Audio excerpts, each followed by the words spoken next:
जय हिंद दोस्तों, मैं अनुराग स्वागत करता हूं आप सभी के अपने यूट्यूब चैनल एआर पब्लिकेशन में। कैसे है भाई, बताओ कैसी चल रही है आप लोग की पढ़ाई, बताइए भाई। उम्मीद करता हूँ एकदम जबरदस्त जिंदाबाद तरीके से पढ़ रहे होंगे और जीवन का आनंद ले रहे होंगे। तो हम आपके सामने लेके हाजिर हो गए हैं भाई साहब, क्या तो क्लास नंबर 3, ये क्षेत्र मिति का यानी कहीं ना कहीं मेंस्ट्रुएशन 2D का तीसरा क्लास है।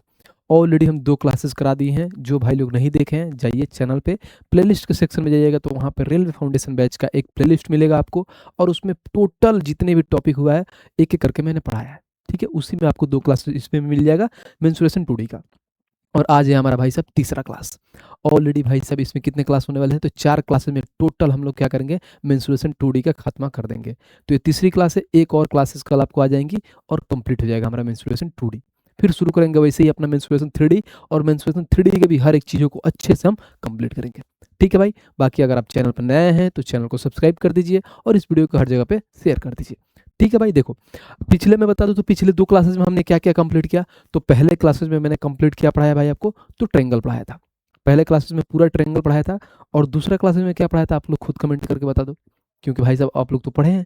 तो बताओ हम क्यों बताएं, क्योंकि हमारी जो तीसरी क्लासेस हैं उसमें क्या क्या कराने वाले हैं वो मैं बता देता हूँ। तो तीसरी क्लासेस में आपका भाई पढ़ाएगा क्या क्या, तो सबसे पहले पढ़ाएगा, देखो पहले पढ़ाएंगे हम क्या, तो आपको मैं बता देता हूँ यहाँ पे टॉपिक जो है, पहला क्वाड्रिलेटरल होगा, उसके बाद से हमारा रेक्टेंगल होगा, फिर उसके बाद से हमारा स्क्वायर होगा। ठीक है, यानी 3 टॉपिक को हम लोग यहाँ पे कंप्लीट करेंगे। और जो भाई सब दूसरी क्लास है ना, वहाँ पे आपको याद है तो हम क्या पढ़ाया था, तो सर्कल पढ़ाए थे, यानी क्या वृत्त पढ़ाए थे। सर्कल के जितने भी टाइप बनते हैं वो पढ़ाया था। सर्कल के बाद से उसके बाद सेमी सर्कल भी पढ़ाया था, अर्धवृत्त भी पढ़ाया था। और उसी का एक और पार्ट आता है जिसका नाम है भाई साहब सेक्टर, यानी हम कहीं ना कहीं वहाँ पर त्रिज्या खंड के बारे में भी बात किए थे। ठीक है, तो आज हम करेंगे चतुर्भुज। इसके बाद से चतुर्भुज के बाद से हम करेंगे भाई साहब रेक्टेंगल, फिर उसके बाद से करेंगे स्क्वायर, कहीं ना कहीं आयत और वर्ग को हम पढ़ेंगे। आ जाओ भाई, इसके बेसिक चीजों को समझते हैं और जितने भी पीवाई क्यू क्वेश्चन आए हैं हमारे, आराम से उसको उड़ाएंगे। देखो, चतुर्भुज एक बहुभुज है जिसके चारों भुजाएं शीर्ष और 4 कोण होते हैं। ठीक है भाई, चारों भुजाएं और शीर्ष 4 कोण होते हैं, और कोई भाई सब भुजाएं आपस में बराबर होते नहीं है, तो ये चीजें ध्यान रखना। ये हमारे पास चतुर्भुज है समझो, और इनके 4 भुजाएं हैं। और जो चारों भुजाओं का योग होता है, जैसे angle A, angle B, angle C, angle D, चारों भुजाओं का योग 360 डिग्री होता है। कितना होता है, 360 डिग्री, जिसको हम बोल सकते हैं 2 पाई भी होता है। ठीक है भाई, आ जाओ आगे। अब चतुर्भुज का क्षेत्रफल निकालना, सबसे ज्यादा यही पूछा जाता है कि क्षेत्रफल कैसे निकाला जाता है। तो देखो, चतुर्भुज का क्षेत्रफल निकालना है तो क्या हो, मान लो हमारे पास कोई एक चतुर्भुज है, ठीक है, जिसे क्वाड्रिलेटरल बोलते हैं, चतुर्भुज है। अब चतुर्भुज के बीच में से एक हमने क्या खींचा भाई, सब बताना जरा। ये हमारा क्या है, डायगोनल, जिसको हम विकर्ण बोलते हैं। विकर्ण खींचे हम, जैसे मान लो हमारे पास ये विकर्ण हुआ, और इसका भाई सब एक हम यहाँ पे क्या लंबाई खींच दिए, यानी कहीं ना कहीं ये आपका हाइट हो समझो, ये चीजें खींच दिया हमने। और ये कितने डिग्री का एंगल बनाता है, तो 90 डिग्री का बनाता है। ये भी हमारा 90 डिग्री का एंगल बनाता है। ठीक है, जब 90 डिग्री का एंगल बनाता है तो हमें मालूम है कि कहीं ना कहीं जब देखोगे, सिर्फ ये देखो, जब सिर्फ ये देखो तो हमारा क्या बन जाता है, समकोण त्रिभुज बन जाता है। क्या बन जाता है भाई, समकोण त्रिभुज। ऐसे ही देखो तो ये समकोण त्रिभुज जिसको बोलते हैं राइट एंगल ट्रायंगल। और समकोण त्रिभुज का फॉर्मूला क्या होता है, तो देखो इसमें कितने समकोण त्रिभुज में, एक उधर एक उधर, यानी 2 गो, और दोनों को आपस में ऐड करेंगे तो हमारा क्या आ जाता है भाई, तो क्वाड्रिलेटरल का एरिया आ जाता है, यानी कहने कि उसका क्षेत्रफल आया था। तो देखो 1/2 इंटू में AC, AC कहाँ है, यानी ये लंबाई, पूरा लंबाई। ठीक है, ये हमारा AC, और इंटू में D कहाँ है भाई सब देखना जरा, ये हाइट से, यानी बेस इंटू हाइट करते हैं, यानी आधार इंटू ऊंचाई हम गुणा करते हैं क्या, जब हम निकालते हैं क्या, समकोण का एरिया निकालते हैं, तो यानी राइट एंगल ट्रायंगल का एरिया निकालते हैं, तो क्या करते हैं, हाफ इंटू आधार इंटू ऊंचाई, तो आधार समझो AC हो गया और ऊंचाई हमारा D हो गया। फिर प्लस में ये दूसरा वाला आपस में ऐड कर लेते हैं, 1/2 इसी का आधार से हम बराबर रहेगा, और ये हो जाएगा बी, क्या है, BF है, तो ये हो जाएगा इंटू में क्या हो जाएगा, BF। अब देखो इसमें से होता क्या है, इसमें से हम 1/2 कॉमन ले लेते हैं, 1/2 और AC कॉमन ले लेंगे, यानी यहाँ पर देखो तो 1/2 और AC कॉमन ले लेंगे, तो क्या बचेगा हमारे पास, D और प्लस में BF बचेगा, तो D प्लस में BF हो गया। नीचे वाला पढ़ो, 1/2 इंटू में विकर्ण इंटू में उस पर डाले गए लंबों का योग, यानी जो हम हाइट जिसको बोले थे, यानी लंबों का योग, जो हमारे पास जो विकर्ण पे डाले गए लंबों का योग को आपस में ऐड कर लेते हैं, जो सिंपल सी भाषा में क्या बोलते हैं मैं लिख के समझाता हूँ। कभी भी अगर हमें पूछे क्वाड्रिलेटरल यानी चतुर्भुज की बात बोले, यानी हमारे पास ये हो गया चतुर्भुज। ठीक है भाई, चतुर्भुज की ये बात बोले, अगर चतुर्भुज का हमें क्या बोले, चतुर्भुज का क्षेत्रफल निकालना हो, तो वो क्या निकालना होता है, कुछ नहीं करते, 1/2 इंटू में क्या लिख देते हैं, विकर्ण। विकर्ण भाई साहब, और क्या होता है जो दोनों भाई साहब, क्या होता है हमारा जो ये परपेंडिकुलर जो खींचा है लंब, इसका योग लिख देते हैं जो वहां पे लिखा गया, यानी कहीं ना कहीं ये बोल सकते हो भाई साहब लंबों का योग। लंबों का योग। बस सिंपल सी इतना ही सारी चीज़ है, ज़्यादा इसमें डेप्थ में हमारा क्वेश्चन नहीं पूछता है, बस यही पूछता है। इससे एरिया से रिलेटेड पूछ देगा, नहीं तो एरिया देख के क्या कहता है इससे विकर्ण भी पूछ सकता है, बाकी चीज़ें ही होता है। बाकी चीज़ें इसमें नॉर्मल चीज़ें नहीं होती है। आराम से हम चीज़ों को पढ़ लेंगे। आइए एक एक करके क्वेश्चन को देखते हैं भाई, और क्वेश्चन नंबर 1 देखते हैं कि क्वेश्चन नंबर 1 हमारा क्या कह रहा है। पढ़ते हैं। कह रहा चतुर्भुज एबीसीडी का क्षेत्रफल 324 सेंटीमीटर है, यानी ऑलरेडी दे दिया सेंटीमीटर स्क्वायर है 324। शीर्ष बी और डी से विकर्ण एसी पर डाले गए लंबों, देखो एसी पर डाले गए लंबों की लंबाई 12 सेंटीमीटर और 15 सेंटीमीटर है, तो विकर्ण एसी की लंबाई बताए। मैंने क्या बोला कि या तो भाई सब एरिया पूछता है, नहीं तो एरिया देख के कहीं ना कहीं हमसे विकर्ण पूछ लेता है या डायगोनल पूछ लेता है। ठीक है, अब आ जाओ। हमें मालूम है कि पहले भाई साहब एक चित्र बना लेते हैं।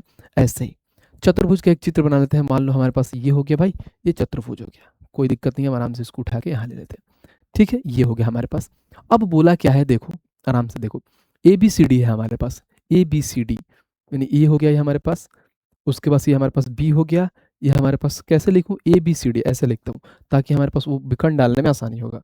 ठीक है, ए बी सी डी और ए सी पे डाला गया है। ठीक है, ए बी सी डी, यानी कहीं ना कहीं ये हमारा ए हो गया, ये हमारा बी हो गया, ये हमारा सी हो गया और ये डी हो गया। ठीक है भाई, अब इसमें से बोला क्या है, आराम से पढ़ो कितना प्यार से। यहाँ पे देखो, देखो शीर्ष बी और डी से क्या भाई डाला गया है, विकर्ण एसी पर डाले गए लंबों की लंबाई। यानी ठीक है भाई साहब, बी और डी से डाला गया है, तो सबसे पहले विकर्ण खींच लेते हैं। यहाँ पे एक लाइन ले लो विकर्ण का, और ये हमारे एसी से विकर्ण आ जाता है। ठीक है, ये हो गया विकर्ण भाई, मिल जाओ। ठीक है, विकर्ण हो गया। अब इससे ये लो क्या परपेंडिकुलर लाइन डाला है, एक डी से भी डाला हुआ है और एक बी से भी डाला हुआ है, ऐसे लिख लो, कोई दिक्कत नहीं है। हमारा परपेंडिकुलर यानी ये कहीं ना कहीं हमारा 90 डिग्री का एंगल बनाते हैं, बहुत बढ़िया। अब कहीं ना कहीं देखो तो एक हमारा राइट एंगल ट्रेंगल हो गया और एक राइट एंगल ट्रेंगल हो गया, यानी कहीं ना कहीं हमारा दो यहाँ पर ट्रेंगल बन जाता है। ठीक है, अब आ जाओ। जब हम यहाँ से बनाएंगे तो देखो आगे फिर क्या कहता है। इसमें से ये बोला है क्या कि बी का जो है हमारे पास कितना है, लंबाई 12 है और डी का 15 है, यानी जो बी से डाला गया है उसका लंबाई 12 है और डी से जो डाला है 15 है। ठीक है, बहुत बढ़िया। हमें पूछा है कि विकर्ण एसी का लंबाई बताओ, बहुत सिंपल सी है, विकर्ण एसी का लंबाई बताना है। हम डायरेक्ट फॉर्मूला लगाएंगे। फॉर्मूला क्या बोलता है, तो एरिया निकालने के लिए 1/2 और इंटू में क्या था एसी, एसी और इंटू में क्या था भाई, इन दोनों का योग। यही तो कहा दोनों लंबों का योग, देखो यहाँ पे होगा तो दोनों क्या है, उस पर डालेगा दोनों लंबों का योग, तो हमारा ये विकर्ण हो गया भाई साहब, विकर्ण एसी तक एसी मान लिया, और दोनों लंबों का यानी 15 और 12 कितना होता है, तो 27 हो गया। और सबका एरिया ऑलरेडी दे दिया भाई कितना, 324, तो 324 प्यार से यहाँ पे लिख लोगे, बस यही से चीज़ है। अब इसको हम क्या करेंगे, कैलकुलेट करेंगे, हमारा आंसर आ जाएगा बहुत बहुत ही आसान तरीके से। देखो हम जानते हैं क्या, 27 से काटो, 27 से कम 27, यहाँ पे बचेगा 5, 27 दूना 54, 12 हो गया। तो ये हो गया एसी बराबर में क्या हो जाएगा भाई, ये दो जाकर उधर गुणा हो जाएगा, तो 12 इंटू 2 करोगे तो 24 हो जाएगा। तो विकर्ण का लंबाई यानी एसी का लंबाई 24 होगा, और 24 का है तो ऑप्शन नंबर है, खत्म। समझे, तो इसको क्या है, फिगर वगैरह बनाने की जरूरत नहीं था, डायरेक्ट आप बना सकते हैं, बट मैंने फिगर बना कर समझा दिया क्योंकि इसमें फिगर की नीड है नहीं। आपको मालूम है भाई कि कभी भी एरिया निकालते तो 1/2 और विकर्ण इंटू में क्या, दोनों लंबों का योग लेते हैं, यानी कहने कि दोनों हाइट का हम आपस में ऐड कर लेते हैं और प्यार से हम निकाल लेंगे। ऑलरेडी एरिया दे ही था, अब हम एसी निकालना, तो एसी फाइंड के 24 आ गया। और देखो कब का पूछा हुआ क्वेश्चन है, आरआरबी एनटीपीसी ग्रेजुएट लेवल 2025 का, एकदम हाल फिलहाल का क्वेश्चन है। बताओ इस लेवल का अपडेटेड आपका भाई करा रहा है, अब इससे अपडेटेड क्या ही हो सकता है, आप खुद बताइए। उम्मीद करता हूँ पहला क्वेश्चन है बहुत प्यार से समझे होंगे। आइए नेक्स्ट क्वेश्चन पे चलते हैं भाई, और क्वेश्चन नंबर कहीं ना कहीं हम देखते हैं, क्वेश्चन नंबर दूसरा देखते हैं कि दूसरा हमारा क्या कहता है। ठीक है भाई, आ जाओ, चलो भाई दूसरा देखते हैं और क्वेश्चन नंबर दूसरा पढ़ते हैं कि दूसरा हमारा क्या कह रहा है। कह रहा चतुर्भुज एबीसीडी में AB बराबर 17 है, BC बराबर 8 है और CD बराबर 9 है और AD बराबर 12 है, तो चतुर्भुज का क्षेत्रफल ज्ञात करें। अच्छा सवाल है, कोई बात नहीं, बना लेंगे। मान लो हम चतुर्भुज बनाते हैं भाई, कोई दिक्कत नहीं, हम एक यहाँ पे चतुर्भुज बना लेते हैं, कोई दिक्कत नहीं है, हमारा ये चतुर्भुज बन गया। ठीक है, अब देखो इसमें जैसे जैसे चीजें दिया है वैसे वैसे हम बनाते हैं, कोई दिक्कत नहीं। AB बराबर में 17 है और BC बराबर में 8 है। मान लो हमारा A हो गया, ये B हो गया, ये C हो गया और D हो गया, जैसे जैसे लिखा है लिखिए। अब बोला कि AB बराबर में 17, यानी ये हमारा 17 हो गया, फिर उसके बाद से BC बराबर में 8 हो गया। ठीक है, उसके बाद से CD बराबर में 9 हो गया, और कहीं ना कहीं देखो हमारे पास तो AD बराबर में 12 हो गया। और हमें निकालना है क्या, तो चतुर्भुज का क्षेत्रफल निकालना है, कहीं ना कहीं इसका एरिया निकालना है। अब एरिया निकालना है तो कैसे निकालेंगे, तो सबसे पहले एक अपना विकर्ण लेते हैं। मैं समझे एक विकर्ण यहाँ पे ड्रॉ करता हूँ, इसका मान लो यहाँ से A से और C में एक विकर्ण ड्रॉ करता हूँ। जब विकर्ण ड्रॉ करूंगा तो क्या होगा, ध्यान से देखना। जब विकर्ण ड्रॉ किया मैंने, तो सबसे पहले क्या होता है भाई, अब मान लो विकर्ण मैंने ड्रॉ कर दिया, अब हमें निकालना है क्या, तो कहें कि देखो तो राइट एंगल ट्रायंगल बन रहा है। कैसे बनेगा ध्यान रखना, हमें मालूम है क्या कि 9 और 12 और 15 क्या होता है भाई, ट्रिपलेट बनता है। यानी 9 और 12 मान लो मैं इसको 90 डिग्री का एंगल मानता हूँ, क्योंकि सीधा नहीं, अगर मान लो ये 90 डिग्री का अगर मैं सीधा इसको बनाया होता, अब मान लो यहाँ पे ये 90 डिग्री का एंगल बनता है, तो इसके सामने वाला क्या होता है, हाइपोटेनस, जिसको कर्ण बोलते हैं। बेस हमारा 9 हो गया और ये हमारा 12 क्या हो गया भाई इसका, तो लंब हो गया। तो 12 लंब हो गया, तो ये मान लो हमारा कितना हो जाएगा 15। राइट एंगल ट्रायंगल से ऑलरेडी मैंने पढ़ा दिया ट्रिपलेट, यानी 9 का स्क्वायर प्लस 12 का स्क्वायर आपस में ऐड करोगे तो कितना होगा भाई, 15 का स्क्वायर होता है। ठीक है, उसके बाद से देखो तो कहीं ना कहीं 8 15 17 क्या बनता है भाई, 8 15 17, यानी कहीं ना कहीं ये भी ट्रिपलेट बन गया। यानी जब ये 90 डिग्री का एंगल का जो ये 90 डिग्री बन रहा है, इसके सामने वाला एंगल क्या होता है, हाइपोटेनस, इसके सामने वाला यहाँ हाइपोटेनस हो गया। यानी कहीं ना कहीं बोल सकते हो 8 15 17, तो देखो कितना प्यार से हो गया। अब इसका एरिया और इसका एरिया आपस में ले लेंगे और दोनों को ऐड कर देंगे, तो भाई समझ निकल के आ जाएगा कि नहीं, चतुर्भुज का क्षेत्रफल। बेसिक सी चीज है, निकल के आ जाएगा। देखो अब मैंने देखा तो 1/2, अब बेस इंटू में हाइपोटेनस, यानी यहाँ पर 9 इंटू में 12, फिर प्लस, फिर 1/2, और यहाँ पर क्या हो जाएगा, बेस इंटू में हाइपोटेनस, सॉरी हाइपोटेनस कह रहा हूँ, बेस इंटू में लंब, इसका नहीं परपेंडिकुलर था। यहाँ पर हो जाएगा 8 और यहाँ पर हो जाएगा भाई 15। ठीक है, यहाँ पे इसका 15 ये हो गया। बस अब इसको हम कैलकुलेट करेंगे, आंसर आ जाएगा। देखो 2 से काटोगे 6 बार में, अब ये 2 से काटोगे 4 बार में, तो ये हो जाएगा 9 6 54 और प्लस में 15 चौका कितना होता है 60, 54 और 6 5 11, यानी 114 होता है। और 114 कहाँ है देखना जरा, तो ऑप्शन नंबर है, खत्म। तो बस आपको समझना था फिगर के हिसाब से और प्यार से आप निकाल लेते, कोई भी इसमें परेशानी था ही नहीं। जितना इसको हुआ बनाए थे कि ऐसा आता है ऐसा आता है, कुछ नहीं होता है। बस आपको चीजें मालूम होना चाहिए, आइडेंटिटीज मालूम है तो बहुत प्यार से आप बना लोगे। है कुछ इसमें, बिल्कुल नहीं है। डरना नहीं है, चीजों को सीखना है और एक एक करके आगे बढ़ता है। आइए क्वेश्चन नंबर 3 देखते हैं और 3 को पढ़ते हैं। क्या कह रहा है, कह रहा संपूर्ण आकृति का क्षेत्रफल बताना है। यानी जो ये आकृति दिया है ना, इसका हमें क्या बताना है, क्षेत्रफल, कहीं ना कहीं इसका एरिया बताना है। तो आप देखोगे, क्या देखोगे, अगर इसको मैं बड़ा कर दूं, रहने दो ऐसे ही देखते हैं। यहाँ पे मैं आपको हाईलाइट करके दिखाता हूँ। यहाँ पे क्या है भाई साहब, कहेंगे कि आपको छोटी छोटी जो आंखें हैं वो दिख रही होगी, जो चिम्मी चिम्मी सी आपकी आंखें हैं वो दिख रही होंगी। कौन सी है भाई साहब, तो देखो ये हमारा क्या है, आयत है। आयत है भाई, तो आयत का क्षेत्रफल हमको मालूम है क्या होता है, आगे भी पढ़ाऊंगा बट जान लो कि आयत का क्षेत्रफल होता है एल इंटू में बी। ठीक है भाई, ये आयत है और यहाँ पर कहीं ना कहीं देखो ये हमारे पास क्या है भाई साहब, राइट एंगल ट्रायंगल है। तो राइट एंगल ट्रायंगल का एरिया और आयत का एरिया आपस में ऐड कर लेंगे, तो भाई साहब संपूर्ण त्रिभुज का क्या, माने संपूर्ण ये जो हमारा चित्र है इसका क्षेत्रफल निकल के आ जाएगा। बहुत बढ़िया। एल इंटू बी में हम क्या कर सकते हैं, आयत का 1 इसका, बी इंटू में क्या कर सकते हैं, यानी परपेंडिकुलर, बेस इंटू में हम परपेंडिकुलर को आपस में क्या कर सकते हैं, ऐड कर लेंगे तो हमारा आ जाएगा। यानी ये बोलोगे कि आयत का क्षेत्रफल और यहाँ पे त्रिभुज का क्षेत्रफल दोनों को आपस में ऐड करेंगे तो टोटल संपूर्ण त्रिभुज का क्षेत्रफल निकल के आ जाएगा। बहुत बढ़िया। अब बोलोगे भैया निकालोगे कैसे, अब लंबाई क्या है, तो देखो आयत का लंबाई कितना दिया है 19 और चौड़ाई कितना दिया है 6। तो यहाँ से तो एक चीज आप निकाल सकते हो कि बोलोगे भैया जो लंबाई दिया है कितना है 19 है और जो चौड़ाई दिया है 6 है, पहला हो गया। अब यहाँ से कैसे फाइंड करोगे इसका मान, तो देखो ये टोटल मान कितना है 19, यहाँ तक कितना है 12, तो 12 में क्या ऐड करेंगे तो 19 हो जाता है, यानी 12 7 19, यानी टोटल मान 19, ये वाला मान की बात कर रहा हूँ, ये वाला 19। तो यहाँ तक 12 है और 7 19 हो गया। तो हमें मालूम है क्या होता है भाई, यहाँ पर बेस इंटू में क्या लिखते हैं परपेंडिकुलर, तो बेस 6 हो गया, परपेंडिकुलर 7 हो गया, बात खत्म। तो यहाँ पर लिखोगे भैया 1/2, बेस हमारे पास 6 हो गया और परपेंडिकुलर 7 हो गया, खत्म। अब इसको हम कैलकुलेट करेंगे, हमारा आंसर आ जाएगा। करो भाई, 2 से काटोगे 3 बार में, तो यहाँ पे देखो 19 छके कितना होता है, 19 पचे 95, 19 छके 114 और प्लस में होता है 21। तो यहाँ पे हो जाएगा 5, यहाँ पे हो जाएगा 3 1, यानी 135 हो जाएगा और 135 का है तो ऑप्शन नंबर है, खत्म। तो बहुत ही बेसिक सवाल था, बच्चे इसको देख कर डर जाते हैं कि ऐसा क्या चित्र आ गया कि हमसे नहीं होगा। कुछ है इस सवाल में, थोड़ा सा भी कुछ नहीं था। आ जाओ नेक्स्ट पे चलते हैं भाई और क्वेश्चन नंबर 4 देखते हैं और 4 को पढ़ते हैं। क्या कह रहा है, कह रहा है एक चतुर्भुज में इसके एक विकर्ण की लंबाई 23 सेंटीमीटर है और इस विकर्ण के अन्य दो शीर्षों पर खींचे गए लंबों की माप 17 और 7 है। यानी भाई साहब कितना इजी सवाल है, 17 है और 7 है, विकर्ण भी दे दिया है और हमें क्षेत्रफल पूछ दिया है। तो लगा दो भाई फार्मूला, फार्मूला क्या बोलता है 1/2 इंटू में हो जाएगा हमारा विकर्ण, जिसका ऑलरेडी दे दिया है विकर्ण कितना 23, और दोनों में क्या है इनका योग लेना है, दोनों लंबों का योग। तो 17 और 7 कितना होता है बताना जरा, तो 17 और 7 होता है 26, खत्म भाई। अब इसको काट लो, 2 से काटोगे 18 बार में, तो बोलोगे 18 × 54 के 4, हाथ में आ गया कितना भाई 5, 18 दूना 36 और 5 41, यानी जो एरिया होगा 414 होगा और 414 हमारे पास ऑप्शन में ही नहीं है। क्योंकि 17 और 7 26 नहीं होता है ब्रो, 19 और 7 होता है 26। तो हम यहाँ पे गलती किए हैं, ये होगा हमारा 24। कोई नहीं बात भाई, हो जाती है, छोटी छोटी बातें हो जाती है, यहाँ पे 24 लिख लो। तो ये हो गया 24।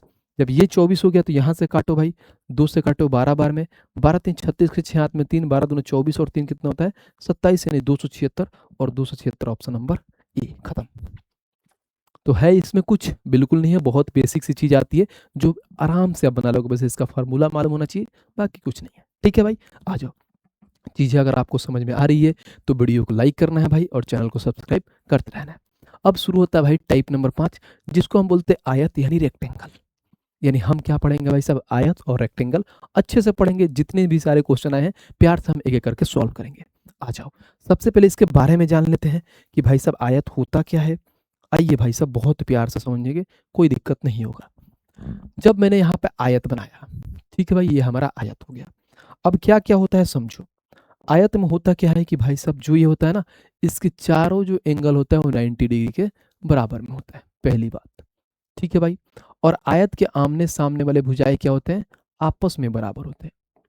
ये है इसका आयत का खासियत ही होता है कि आमने सामने वाले भुजाएं आपस में बराबर होते हैं, और सारे एंगल 90 डिग्री का एंगल बनाते हैं। ठीक है, 90 डिग्री का एंगल बनता है। इसमें हमसे एग्जामिनर पूछता क्या है, बोलेगा भैया आप बताओ कि आयत का परिमाप क्या होगा।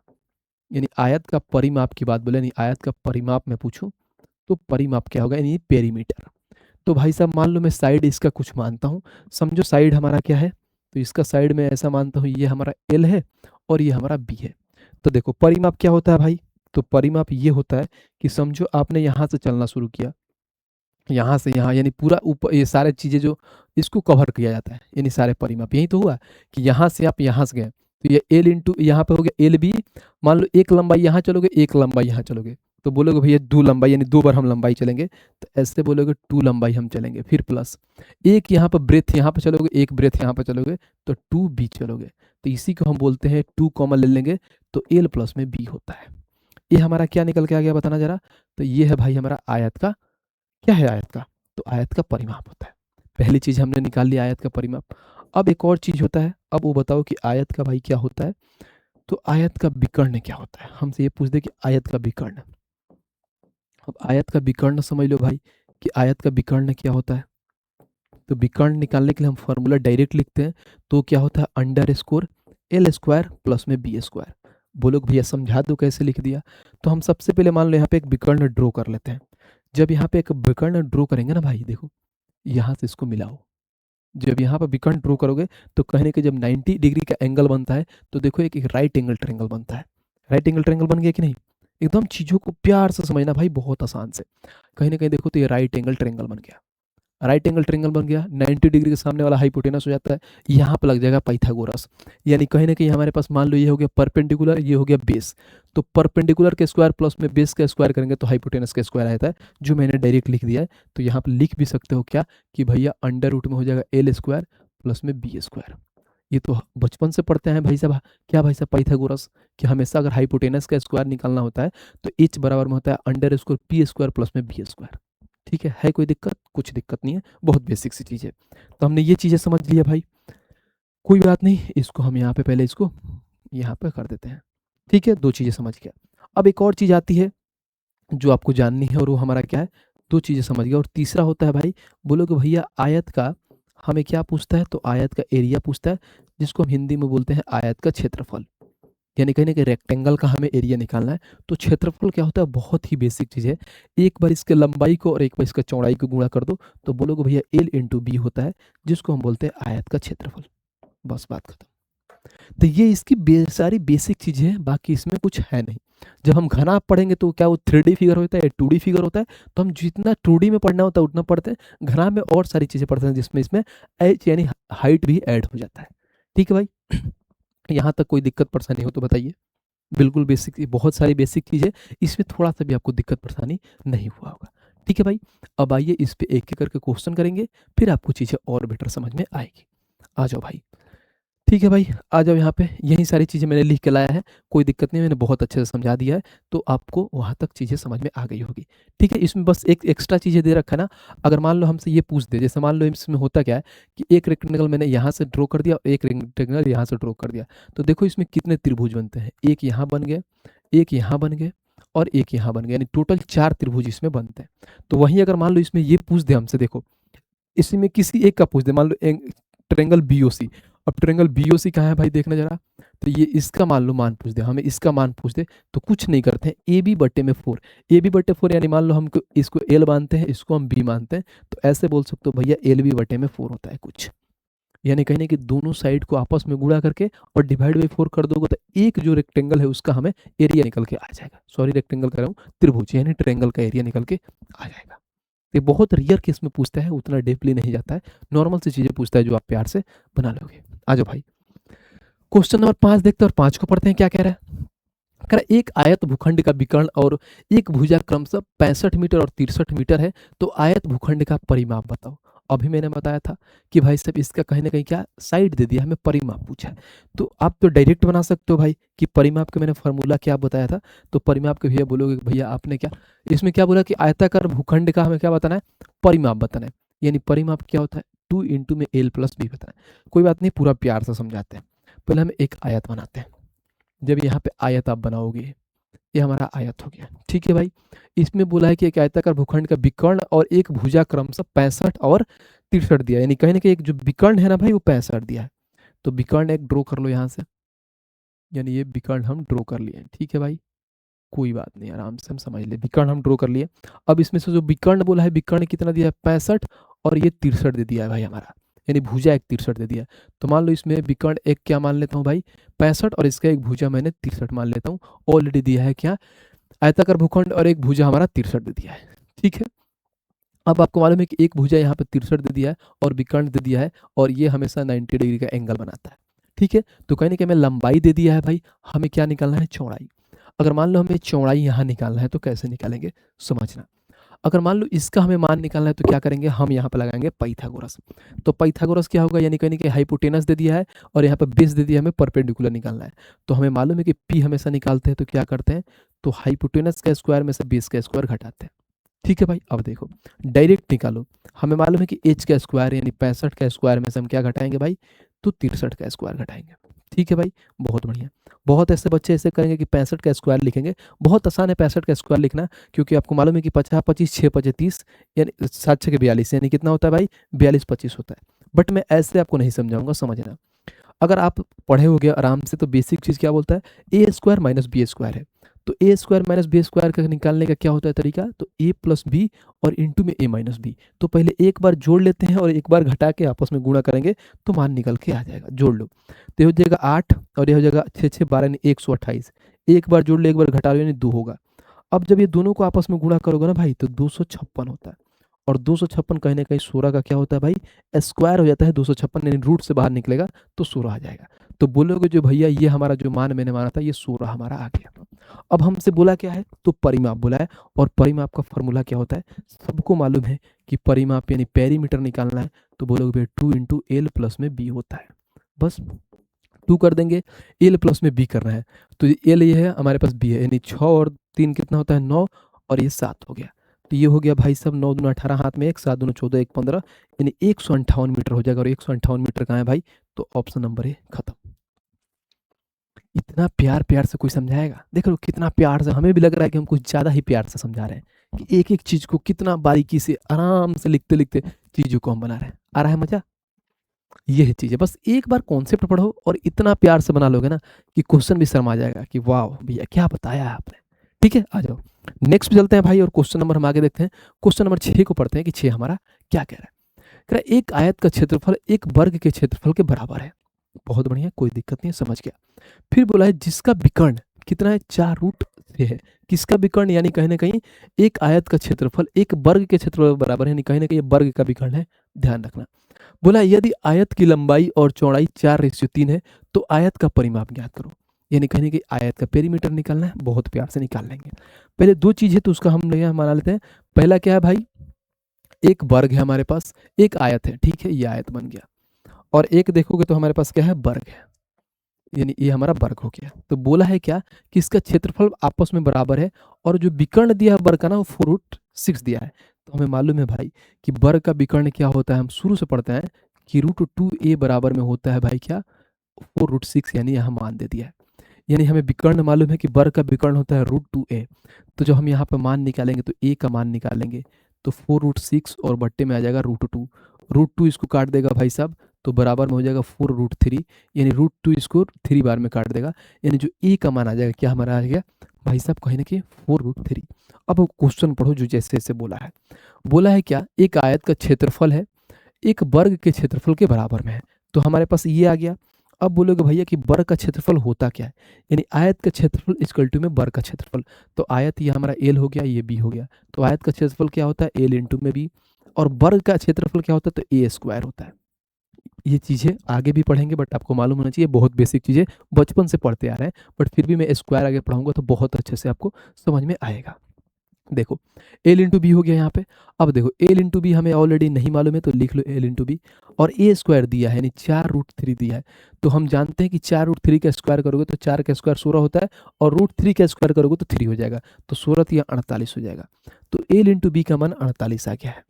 जब 48 आ गया है तो आगे देखो, अब हमें मालूम है क्या, यदि आयत की लंबाई और चौड़ाई का अनुपात 4/3 है, यानी जो लंबाई इन्होंने दिया है ना भाई, यहाँ पे 4 दिया यानी 4x मान लो, और चौड़ाई 3x दिया है, तो यहाँ पर लिख दो 4x इंटू में 3x। क्योंकि भाई साहब कभी भी अगर कोई वैल्यू रेशियो में दिया होता है ना, तो एक अपने से एक कोफिशिएंट मान लेते हैं, कुछ भी मान सकते हो, कोई भी एक अल्फाबेटिकल नंबर, ताकि उसका वैल्यू निकालने में, ओरिजिनल वैल्यू निकालने में आसानी होगा।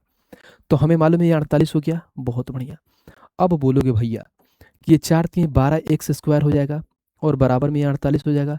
इसको काटोगे तो 12 3 36, 12 चौका 48, एक्स स्क्वायर बराबर 4, तो एक्स का मान 2 आ जाएगा, क्योंकि स्क्वायर जाकर उधर रूट लग जाएगा। इसका मान 2 आ गया भाई, तो यहाँ पे बोलोगे जो इसका लंबाई होगा वो 4 दूना 8 हो जाएगा, और चौड़ाई होगा जो इसका 6 होगा। तो हमारा आ गया 8 और 6। और जो क्वेश्चन में पूछा है वो देख लेते हैं क्या पूछा है। बोला तो आयत का परिमाप ज्ञात करना है, कहीं ना कहीं पेरीमीटर ज्ञात करना है। परिमाप होता क्या है भाई, तो हमें बचपन से मालूम है कि 2 इंटू में एल प्लस बी होता है आयत का परिमाप। 2 हो गया, एल प्लस बी 8 और 6 14। तो भाई साहब मालूम है कि 14 का 2 गुना करेंगे तो 28 होगा, और 28 का है तो ऑप्शन नंबर सी। अब बोलोगे भैया आप एग्जाम में ऐसे बनाओगे, बिल्कुल प्रोसेस यही है, बस आपको क्या यहाँ पे जो मैंने चीज़ें लिखा है ना इसको स्किप करना है बस। अगर आप ये चीज़ें माइंड में कैलकुलेट कर लेते हैं तो ये सारी चीज़ें लिखने की ज़रूरत नहीं होगी। बट मैं पढ़ा रहा हूँ इसलिए हर एक चीज़ों को लिख रहा हूँ, ताकि आपको बहुत आसानी से, बहुत प्यार से ये चीज़ें समझ आ पाए। बताइए, और कोई दिक्कत परेशानी हो तो बताइए भाई। है कोई दिक्कत परेशानी? बिल्कुल नहीं होगा, क्योंकि बहुत ही प्यार से मैंने चीज़ों को बता दिया है। और देखो कहाँ पे पूछा हुआ है, तो एनटीपीसी सीबीटी 2 का सवाल है। ठीक है भाई, आगे बढ़े, आइए चलते हैं भाई क्वेश्चन नंबर 7 पे, और 7 को पढ़ते हैं क्या कह रहा है। कह रहा एक कमरे की फर्श का परिमाप कितना है, 18 मीटर है, और कमरे की दीवारों का क्षेत्रफल क्या है यदि कमरे की ऊंचाई 3 मीटर दे दिया। यहाँ पे इन्होंने कमरे की ऊंचाई 3 मीटर दे दिया, कहीं ना कहीं ये जानते हो ये हमारा 3D का क्वेश्चन है, बट यहाँ पे आ गया है, कोई दिक्कत नहीं है, हम कर लेंगे सॉल्व। सबसे पहले आपको मालूम है कि यहाँ पे बोला है कि एक कमरे के फर्श का परिमाप 18 दिया है, और कमरे की दीवारों का क्षेत्रफल क्या है। कहीं ना कहीं हमें ये पूछा है क्या, कमरे की दीवारों का क्षेत्रफल। अब देखो इसके लिए फॉर्मूला क्या होता है, ये कमरा है, इसके दीवारों का क्षेत्रफल जानते हो क्या, यानी चारों बगल से हो, तो इसका दीवारों का क्षेत्रफल होता है 2 इंटू में क्या होता है, एल प्लस बी इंटू में एच होता है। क्योंकि हमें मालूम है क्या, एक तो इसका लंबाई हो गया, ठीक है भाई, लंबाई हो गया, उसके बाद से इसकी चौड़ाई बन गया, और एक ऊंचाई भी होता है जो इंटू में आके गुणा हो जाता है। ठीक है भाई, तो हमें मालूम है, फार्मूला लिख लो, बाकी इसको 3D में भी बहुत अच्छे से समझाऊंगा। कमरे की दीवारों का क्षेत्रफल का जो फार्मूला होगा 2 इंटू में होता है एल प्लस बी इंटू में एच होता है, ये फॉर्मूला होता है, हमें यही फाइंड निकालना है, कहीं ना कि हमें एरिया निकालना है, ये लिख देता हूँ समझ में आएगा। अब बोला है क्या, एक कमरे की फर्श का परिमाप 18 मीटर है। अब कमरे में फर्श क्या होता है भाई, जरा बताना जरा, यानी ये हमारा फर्श हो गया, यानी फर्श मतलब यही तो होता है, यानी कमरा यानी नीचे वाली मान होता है। तो नीचे में क्या होगा भाई, देखना तो एक होगा, जैसे मैं पेज आपको दिखाऊं एक, समझो ये है, ये हमारा क्या है, कमरे की फर्श है। तो फर्श में एक क्या होगा हमारे पास, तो एक तो इसका लंबाई हो गया देखो ये, और एक इसका चौड़ाई हो गया। तो यही तो होता है, लंबाई इंटू में चौड़ाई होता है। तो कमरे के फर्श में क्या होता है, लंबाई इंटू में चौड़ाई। तो देखो एक बार इधर से हो गया, एक बार इधर से हो गया, और एक बार इधर से, एक बार इधर से, तो डायरेक्ट यहीं बोल सकते हो भाई कि 2 इंटू में एल प्लस बी सेम चीज़ होता है। बस खाली इन्होंने बातों को घुमाता है जिससे एग्जामिनर आपको कन्फ्यूज कर पाए। तो इसका परिमाप क्या हो जाएगा, 2 इंटू में एल प्लस में बी, क्योंकि एक बार लंबाई ये हो गया, एक बार चौड़ाई ये, एक बार लंबाई ये, एक बार चौड़ाई ये, तो 2 इंटू एल प्लस बी। इसी का मान इन्होंने ऑलरेडी दे दिया है कितना, 18। तो बोलोगे भैया बहुत सिंपल हो गया हमारे लिए तो, क्योंकि 2 इंटू में एल प्लस बी का मान कितना दिया देखने जरा, 18 दिया है, तो यहाँ पे 18 लिख लोगे। और यहाँ पे हाइट भी दिया है इन्होंने क्या, तो देखो हाइट यहाँ पे 3 मीटर दिया है, तो 3 से गुणा कर लोगे, तो इसका एरिया आ जाएगा 18 या 54, और 54 कहाँ है भाई देखने जरा, तो ऑप्शन नंबर ए खत्म। बताओ है कुछ दिक्कत परेशानी, कितना प्यार से एक एक चीज को हम आराम आराम से समझते हुए बना रहे हैं। ठीक है भाई, उम्मीद करता हूँ समझ में आया होगा। आइए नेक्स्ट चलते हैं, क्वेश्चन नंबर 8 देखते हैं। ये क्वेश्चन नंबर 8 हमारा क्या कह रहा है, कह रहा है एक ऑर्डर के तहत एक कालीन की आपूर्ति की जानी थी, बहुत बढ़िया, जिसकी चौड़ाई 6 मीटर और लंबाई उसकी चौड़ाई के 1.44 गुनी है। ठीक है भाई, कोई दिक्कत नहीं है। हमें एक ऑर्डर कालीन होता है यानी कहीं बिछाया जाता है दर्री, तो भाई सब उसमें भी वही होता है, लंबाई इंटू में चौड़ाई, यानी ये बोल सकते हो भाई आयत की बात कर रहा है। तो जब आयत की बात करेगा तो मैं यहाँ पे ट्रेंगल, यहाँ पे आयत की बनाने की जरूरत नहीं है, बट फिर भी मैं बना देता हूँ। इसमें जैसे जैसे बोला है वैसे वैसे लिख लो। बोला है क्या भाई, एक जो आयत, ठीक है, जिसकी चौड़ाई जो है 6 मीटर है और लंबाई उसकी चौड़ाई का 1.44 गुना है। तो जो यहाँ पे चौड़ाई है ना भाई, चौड़ाई लिख लो 6 मीटर है, और इसका जो लंबाई है चौड़ाई का क्या है भाई, इतना गुना है, तो इंटू में 1.44 कर लो, बात खत्म। फिर कह रहा है अब कालीन की लंबाई और चौड़ाई क्रमशः पहले कालीन से 40% और 25% अधिक है। उसके बाद से बोला यदि एक वर्ग मीटर कालीन की कीमत कितना है भाई, 45 है। ठीक है, 45 से तो बोला है क्या, कालीन की कुल लागत क्या होगी, यानी कहीं ना कहीं हमें कॉस्ट निकालना है। तो हम ऐसा मालूम है कि कॉस्ट क्या होता है, ध्यान रखना, कॉस्ट बराबर में क्या होता है भाई, इतना जान जाओ कि कॉस्ट बराबर में होता है एरिया इंटू में भाई सब रेट। एरिया इंटू में आता है क्या भाई हमारे पास, रेट। कॉस्ट निकालना है। देखो इसको हम पूरा सॉल्व करेंगे नहीं, बट फिर भी सॉल्व करके दिखाएंगे। बट अगर एग्जाम में रहोगे और ये क्वेश्चन आपके सामने आ जाए, और देखो हाल फिलहाल में ये क्वेश्चन आया हुआ है, कहाँ आया है, तो आरआरबी ईएलपी का सवाल है। अगर ये क्वेश्चन आपके सामने आ जाए तो कैसे बनाओगे समझना। अब यहाँ पे मालूम है क्या कि ऑलरेडी इन्होंने क्या दिया है भाई, कीमत दे दिया, रेट दे दिया है। रेट इन्होंने कितना दिया है बताना जरा, तो 45 दे दिया है। अब यहाँ पे एरिया समझो हमारा कुछ भी आए, समझो एक्स कुछ आए, तो एक्स कुछ भी आएगा भाई, तो कॉस्ट क्या होगा भाई सब, एक्स में एक गुणा होगा, यानी 45 में गुणा होगा। अब 45 में कहीं ना कहीं देखोगे भाई तो दो चीजें मौजूद है, एक होता है 5 इंटू में 9, यानी इसमें 9 मल्टी क्या है लगा हुआ है, यानी हमारा जो भी ऑप्शन होगा वो 9 का मल्टीपल होगा, बात खत्म। हमें पूरा जितना राम कथा दिया है हमें फर्क ही नहीं पड़ता, हमें कॉस्ट निकालना है, एरिया इंटू रेट करेंगे, और रेट में हमारा 9 मिल गया, यानी जो भी ऑप्शन होगा वो 9 का मल्टीपल होगा। और 9 का मल्टीपल क्या बोलते हैं, 9 का डिविजिबिलिटी का रूल क्या बोलता है कि संख्याओं का योग 9 होना चाहिए, वो 9 से कटेगा, बात खत्म। अब देख लेते हैं भाई संख्याओं का योग 9 क्या है। ये देखो 6 3 9, यहाँ पर देखो 6 2 8 4 12 है, खत्म। यहाँ पर देखोगे अगर मान लो ये हमारा देखते हैं बी नंबर, 4 2 6 और 6 6 12 1 13 और 2 कितना 15, खत्म। यहाँ पे देखो 8 2 10, ठीक है, 10 4 14 4 18, यानी 9 के पढ़ा में 18 आता है, तो ऑप्शन नंबर सी हो गया। ठीक है भाई, डी नंबर भी चेक कर लेते हैं, 6 और 3 9 खत्म हो जाएगा, 8 8 16 और 6 कितना होता है भाई 22, तो ये भी खत्म हो गया, तो डी भी खत्म होगा। एक ही ऑप्शन बचा, ऑप्शन नंबर सी, जो 9 का हमारा मल्टीपल है, बात खत्म। तो पूरी दुनिया जो जो करेगी आप उससे हमें फर्क नहीं पड़ता कि पूरी दुनिया हमारा क्या कर रही है क्या नहीं कर रही है, लेकिन जो हम करें और सबसे बेस्ट तरीका क्या है करने का, मैंने यहाँ पे निकाल के बता दिया। देखा, बाकी इसको बेसिक से भी कर लेंगे, कोई दिक्कत नहीं है, बस हमें ये बस कैलकुलेशन से बचना है। अब देखो हमें क्या निकालना है, कहीं ना कहीं हमें क्या बताना है, cost is equal to area into rate. तो हमें मालूम है कि कॉस्ट बराबर में क्या होता है भाई, एरिया। एरिया क्या होगा, एल इंटू में बी होगा, और इंटू में रेट दे दिया है, तो रेट यहाँ पे हम 45 लिख लेंगे, कोई दिक्कत नहीं। एल क्या है लंबाई, तो 6.1.44 इंटू में क्या है देखो, अब उसको सब ब्रेथ यहाँ पर दिया है इन्होंने, 6 दिया है। अब आगे जब पढ़ रहे थे तो यहाँ पे बोला है कि कालीन की लंबाई और चौड़ाई में क्रम से इतना, लंबाई में 40% की वृद्धि हो रही है, तो वृद्धि कर लो, यानी लंबाई में 40% की वृद्धि, तो यहाँ पर कर लो, यानी कोई चीज़ 100 है, इसमें 40 हो रहा है, तो 140 हो जा रहा है। ठीक है भाई, और इसमें कितना की 25% की वृद्धि, तो यहाँ पर कर लो कोई चीज़ अगर 100 है तो 25 की वृद्धि 125 हो रहा है, और रेट यहाँ से गुणा कर लोगे 45, तो हमारा मान निकल के आ जाएगा। अब आपके पास टाइम है तो यहाँ पे पूरा गुणा करके लाइए, देखिए ऑप्शन नंबर सी आ गया। यहाँ पे भी अगर यहाँ पे भी कर दी तो यहाँ पे 45 आता है, जो लास्ट में जाकर मल्टीप्लाई होता ही है, क्योंकि आपको मालूम है कि भाई 45 और नीचे 100 है, तो इसमें से 5 कट जाएगा लेकिन 9 कटेगा ही नहीं, 9 नहीं कटेगा, इसलिए 9 का मल्टीप्लाई से उड़ा दिए। आप 5 के मल्टीप्लाई से मत चले जाना, क्योंकि यहाँ पर नीचे 100 है तो 5 यहाँ पे काट सकता है। ठीक है भाई, तो ये सारी चीज़ें आप बाकी कैलकुलेट करना, आंसर अपना वहीं आएगा। आ जाओ नेक्स्ट पे चलते हैं भाई, और क्वेश्चन नंबर 9 देखते हैं कि क्वेश्चन नंबर 9 हमारा क्या कहता है। कह रहा है एक आयताकार पार्क के भीतरी भाग के चारों ओर एक पथ जिसकी विमाएं 37 × 30 मीटर है, जो 570 मीटर स्क्वायर क्षेत्रफल घेरता है, तो पथ की चौड़ाई क्या है।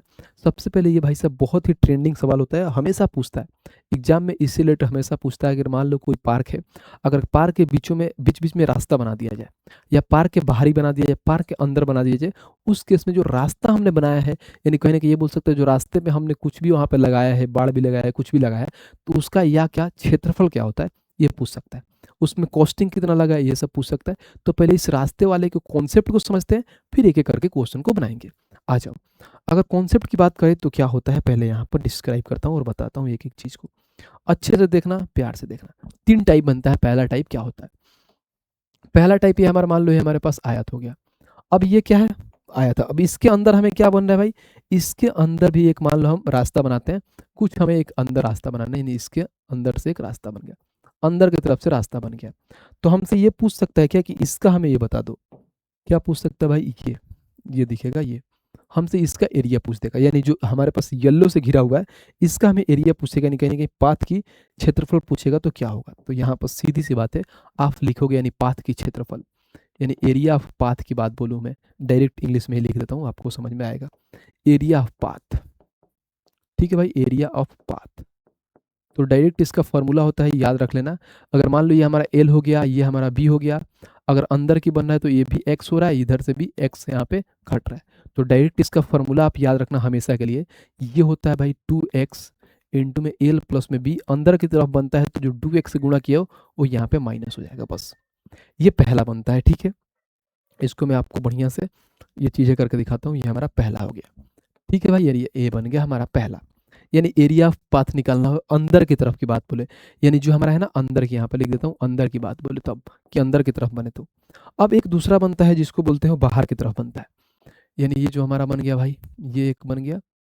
अब इसके एक बाहर की तरफ बना दो, अगर मैं इसके बाहर की तरफ बनाऊँ तो क्या बनाओगे, यानी ये बना दो, यानी ये जब बाहर की तरफ बनेगा, और इसको मैं समझो कि किससे यहाँ पे करूँ, मैं इसको रेड से कर लेता हूँ, यानी ये बाहर की बात करता है। ठीक है भाई, यानी ये बाहर की तरफ बन जाए, तो इसके लिए क्या फॉर्मूला होता है, समझना कुछ नहीं होता है। मान लो हमारा ये, इसको मैंने एल मान लिया है, ठीक है भाई, इसको मैंने एल मान लिया है, इसको हम इसको बी मान लेते हैं, तो सिर्फ वही होता है area of path. Area of path बोल रहे, यानी कहीं ना कहीं भाई साहब ये रास्ते की चौड़ा एरिया निकालना है, उस केस में यानी ये बाहर की तरफ बने तब। तो बाहर की तरफ बने तो हमेशा फॉर्मूला याद रखना, 2x होता है यहाँ पे, और एल प्लस में बी, और जो भाई साहब यहाँ पर घटा रहे थे तो यहाँ पर ऐड कर लेते हैं, बस ये चीज़ है कि इसको बस हम ऐड कर लेते हैं, तो ये हमारा कहीं ना कहीं ये बाहर की तरफ बन जाता है। यानी 2 चीज़ें बन गया। अब एक चीज़ बनता है भाई तीसरा नंबर, अब वो जो तीसरा बनता है उसको भी मैं बना ही देता हूँ, ताकि आपको और अच्छे से समझ में आएगा, यहाँ बना देता हूँ। ठीक है भाई, ये तीसरा बन गया, और कहीं ना कहीं इसके बीचों बीच बनता है, जैसे मान लो यहाँ पे एक बन गया ऐसे, ठीक है भाई, ऐसे, और ये बन गया ऐसे। अब कहीं ना कहीं इस रास्ते का क्षेत्रफल जो बना है इसका निकालने के लिए क्या करते हैं, इस केस का फॉर्मूला बहुत आसान होता है, यानी डायरेक्ट एरिया में लिखता हूँ, एरिया अगर इसका निकालना होता है कुछ नहीं करते, एक्स होता है एल प्लस में बी, और ये जो एक्स होता है वो माइनस कर देते हैं, बस बात खत्म। यानी कहीं ना कहीं यहाँ पे एक्स होता है, बाकी में 2x वाला होता है, और ये फॉर्मूला होता है, इस पर आप बना सकते हैं। ये बहुत 2 ही चीज़ से बहुत ज़्यादा पूछते हैं, इससे कम पूछता है, क्योंकि ये चीज़ें बहुत ट्रेंडिंग होता है, हमेशा रेलवे पूछता है। तो इसका आप स्क्रीनशॉट रख लेना, इसकी चीज़ों को याद करना, क्योंकि इस पे क्वेश्चन आता है, अगर ये चीज़ें याद है तो बहुत प्यार से बना लोगे, नहीं तो आपको बहुत दिक्कत परेशानी होगी। आ जाओ, चलते हैं भाई क्वेश्चन पे, और क्वेश्चन नंबर समझते हैं भाई कि क्वेश्चन हमारा क्या कहता है। आ जाओ, उसके बाद से क्वेश्चन नंबर 9 को पढ़ते हैं, और 9 को समझते हैं कि 9 हमारा क्या कहता है। पढ़िए, एक आयताकार पार्क के भीतरी भाग में चारों ओर एक पथ की विमाएं बनी है, भीतरी भाग में बना है, यानी पहले तो भाई साहब ये हमारा एक रास्ता बना लो, यानी ये हो गया, ठीक है, ये बाहर की तरफ है। अब इसकी भीतरी भाग में इन्होंने बना दिया है, ठीक है भाई, यानी ये मैं भीतरी भाग में बना देता हूँ, ये हमारा बन गया, ठीक है। अब उसमें ये बोला है कि इसकी विमाएं जो है भाई, भीतरी भाग में विमाएं जिसकी पथ के क्या है 37 और 30 है, यानी जो बाहर इसका जो बना है वो क्या है भाई 37 मीटर लंबाई है, तो ये 30 मीटर है। फिर बोला है क्या, जो 570 मीटर का क्षेत्रफल को घेरता है, यानी टोटल घेरता है, यानी जितना है ना यहाँ पे मैं अगर मैं बोल दूं, यानी ये हमारा घेरता है, ठीक है। इसको घेरता ऑलरेडी यहाँ पर क्षेत्रफल दे दिया है इसका पाथ का, तो हमें पथ की चौड़ाई बताना है, यानी जो हमारा ये चौड़ाई है ना, यानी जो एक्स है ये हमें मान बताना है। तो मैंने फार्मूला क्या बताया था कि कभी भी भाई सब अंदर की बात बोले तो पहले पाथ का एरिया लिखते हैं, तो पाथ का एरिया ऑलरेडी दे दिया है 570, इसमें दे दिया है बराबर में, यहाँ पे होता है 2x, ठीक है भाई, हमें x का मान फाइंड करना है, l प्लस में b, तो 37 और 30 कितना हो गया 67, और अंदर की बात बोला है तो घट जाएगा 2x, बात खत्म। अब देखो ऐसा कर सकते हो कि इसको काट सकते हो, यहाँ पर अगर 2 से काटोगे तो काटो भाई, 2 दूना 4, 2 आठे 16, 2 पचे 285, तो बोलोगे भैया 285 बराबर में हो जाएगा 67x, माइनस में हो जाएगा कितना, अगर 67x हो गया यहाँ पे और माइनस में 2x स्क्वायर हो जाएगा, यहाँ पे हो जाएगा 2x स्क्वायर, ठीक है भाई। अब यहाँ पर तो या तो हमें लग रहा है कि क्वाड्रेटिक बन के जाएगा, क्योंकि और तो इसका कुछ है नहीं, यहाँ पर तो क्वाड्रेटिक ही बनेगा, या तो हम ऑप्शन से बना सकते हैं। अगर मैं ऑप्शन उठाऊं तो क्या उठाऊं, चलो यहाँ से ऑप्शन से बनाते हैं, ऑप्शन देखते हैं। पहला अगर मान लो x का मान हमें बताना है, x का मान अगर मैं 10 उठाता हूँ तो 10 उठाऊंगा तो ये 670 हो जाएगा, माइनस में 10 के स्क्वायर, 100 में से 200 घटाओगे तो कितना होगा आप समझो, 670 में से 200 घटाओगे तो 470 होगा, बट हमें निकालना है 285, तो पॉसिबल ही नहीं है भाई, कैसे पॉसिबल है, बराबर नहीं है, तो ये खत्म हो गया। अगर मैं 5 को उठाऊं, अगर मैं 5 को उठाऊं तो देखो क्या होगा, 67 का 5 गुना, तो 7 पचे 35 के 5 हाथ में 3, 6 पचे 30 और 3 कितना हो गया भाई 33, 335 में 50, 25 दूना 50 घटाओ, तो 50 घटाओगे तो 5 हो जाएगा। अब यहाँ पे देखो 13 में से 5 गया तो 8 हो गया, यहाँ पे 2 हो गया, यानी 285, ये भी 285 जो यानी एक्स का जो मैंने मान माना था कितना भाई, ये बराबर हो गया, सेटिस्फाइड हो गया, यानी एक्स का मान 5 होगा, यही पूछा एक्स का मान 5, तो ऑप्शन नंबर सी खत्म। क्योंकि यहाँ पे या तो क्वाड्रेटिक बना के आप सॉल्व करो जाकर, वो एक्स का मान वहाँ पर निकल के एगो प्लस में आएगा, एगो माइनस में आएगा, तो प्लस वाला मान हमारा 5 आएगा, तो मैंने यहाँ पे वैल्यू ही रख के बना दिया, बात खत्म। तो ये भी चीज़ें आपको आनी चाहिए, नहीं तो भाई साहब बहुत ही, ये तो हमेशा बताता रहता हूँ मैं, शुरू से बताता आया हूँ कि हम अगर यहाँ पे क्वाड्रेटिक बन जाए तो हम यहाँ पे मान भी रख के उड़ा सकते हैं। ठीक है भाई, उम्मीद करता हूँ बहुत अच्छे समझे होंगे। आइए क्वेश्चन नंबर 10 को देखते हैं और 10 को पढ़ते हैं कि 10 हमारा क्या कह रहा है। कह रहा है एक चादर की लंबाई 148 इंच और चौड़ाई 104 है, तो चादर के चारों ओर लेंस लगाने में कितने फीते की आवश्यकता होगी। यानी बहुत ही सिंपल सवाल है, अगर ये भी आपसे नहीं बन रहा है तो सोचिए हमारा पढ़ाना बेवर्थ है। ये हमारा चादर है, इसका इन्होंने लंबाई 148 दे दिया है और कहीं ना कहीं इसकी चौड़ाई 104 दे दिया है। अब बोला है क्या, ये लाइन समझो, इसमें बहुत बच्चे कंफ्यूज होते हैं, उनको लगता है कि क्षेत्रफल पूछा है, क्षेत्रफल नहीं पूछा है। बोला है चादर के चारों ओर लेंस लगाने के लिए कितने फीते की आवश्यकता होगी। चादर का साइड साइड जो नहीं होता है, चुनरी में लगाया जाता है, जो चमकता है, अच्छा लगता है, यानी कहने कि हमें इसका मान निकालना है। हमें ये बोला है कि अगर ये लगाना है तो कैसे होगा, ये समझो, यानी हमें ये पूरा इधर लगाना है, यानी कहने कि भाई साहब ये लेस लगाओगे पूरा तो उसके पेरीमीटर में लगाओगे, तो सीधी सी बात है, हमें यहाँ पे क्या बोला है, तो रेक्टेंगल यानी आयत का पेरीमीटर की बात बोला है। यानी क्या बोला है भाई बताना जरा, तो आयत की पेरीमीटर की बात बोला है, यानी यहाँ पे लिख दो आयत का पेरीमीटर यानी परिमाप। तो लग रहा है कि हमें बताने की जरूरत है, ये आप खुद बनाओगे, ये आप लोगों के लिए होमवर्क है, बहुत ही बेसिक सवाल है। अगर आप ये भी नहीं बना पा रहे हो तो फिर समझो कि आप नाकाम है, चीज़ों को आप समझ नहीं पा रहे हैं। और देखो कहाँ पूछा हुआ है, तो आप ही के एग्जाम में आया हुआ है, आरपीएफ कांस्टेबल 2025 का सवाल है। मैंने इतना अच्छा से इसके बेसिक को चीज़ों को समझाया, इतना प्यार से समझाया कि आप 2 सेकंड में इसका आंसर मार के आगे बढ़ जाएंगे। आ जाओ भाई, नेक्स्ट पे चलते हैं भाई, और क्वेश्चन नंबर 11 देखते हैं कि 11 हमारा क्या कह रहा है। कह रहा है क्या, एक आयताकार पार्क जो 6 मीटर लंबा और 75 मीटर चौड़ा है, इसके चारों ओर अंदर की तरफ 2.5 मीटर चौड़ा घास से बना पैदल रास्ता है, तो 18 रुपये प्रति मीटर की दर से इस घास की पथ को ट्रिम करने की लागत क्या है। ठीक है, यानी रेक्टेंगुलर पार्क विच 105। अच्छा, यहाँ पे इसमें देखो टाइपिंग मिस्टेक है, यहाँ पे भाई साहब 105 है और यहाँ पे भाई साहब 100 है, तो इसको आप सही कर लेना। ये हमारे टाइपिस्ट भाई साहब से हो जाती है गलती, कोई दिक्कत नहीं, यहाँ पे 5 आएगा। ठीक है, यानी 105 लिख लो, प्यार से आप समझ जाओगे, यानी यहाँ पे 105 है, 105 मीटर लंबा है, कोई दिक्कत नहीं है। बताओ भाई अंदर की तरफ बना है, तो बनाते हैं पहले हम तो इसका ट्रेंगल बना के देखते हैं। ट्रेंगल कह रहे हैं रेक्टेंगल, ये हो गया हमारे पास। अब इसके बना, इसके चारों तरफ 2.5 मीटर चौड़ा घास लगाना है। ठीक है भाई, अब देखो अंदर की तरफ बोला है, यहाँ पे अंदर की बात बोला है, कोई बात नहीं, अंदर की तरफ बोला है तो अंदर ही बना लेंगे, क्या फर्क पड़ता है। आ जाओ, यानी अंदर की तरफ हमें ये लगाना है, ठीक है भाई। और इसका जो है ना, इसका हमें लेंथ पूछा है, यानी इसका हमें एरिया पूछा है, कहाँ गया, हमें इसका एरिया पूछा है, ठीक है भाई। अब देखो इसमें एक और चीज़ दी है, इसको भी आप प्यार से उड़ा लोगे। और वो चीज़ क्या दिया है, तो 18 रुपये प्रति वर्ग मीटर दर से घास को ट्रिम करने की लागत पूछा है, यानी हमसे पूछ का दिया है तो कॉस्ट पूछ दिया है। तो मैंने बोला है कि कॉस्ट बराबर में क्या होता है, एरिया इंटू में रेट। रेट यहाँ पे 18 दे दिया है, एरिया हमें कुछ फर्क नहीं पड़ता है, कुछ भी है, मान लो एक्स हो गया। एक्स यानी हमेशा क्या होगा, एरिया भाई ये गुणा होगा रेट को, यानी 18। 18 में क्या आता है भाई, 9 इंटू में 2, तो कहीं ना कि 9 आ गया। कभी भी अगर 9 आ गए तो जो भी हमारा ऑप्शन होगा वो 9 का मल्टीपल होगा, बात खत्म। जैसे डिट्टो इससे 2 क्वेश्चन पहले मैंने कराया था। तो 9 का मल्टीपल क्या बोलता है, तो संख्याओं का योग 9 होना चाहिए, 9 से कट जाएगा। 8 7 15 और 7 5 12 नहीं होगा, 7 भी नहीं होगा। यहाँ पे देखो भाई, 5 2 7 1 8 8 16 नहीं होगा, 7 5 12 और 5 17 1 18, ऑप्शन नंबर डी हो गया, खत्म। यानी जो डी है भाई सब 9 से कट जाएगा। तो ऐसे होता है एग्जाम में चीज़ों को सॉल्व करना, कि एग्जाम में कैसे पढ़ोगे। और देखो आरपीएफ कांस्टेबल का सवाल है, देखा, इसको बेसिक से बना दूंगा, कोई दिक्कत नहीं है, बेसिक से भी बन जाएगा, लेकिन ये सारी चीज़ें आपको मालूम होना चाहिए। बहुत ही बेस्ट तरीका है ये चीज़ों को निकालने का, ठीक है भाई। बाकी इसको अगर हम बेसिक से बनाए तो कैसे बनाए समझो।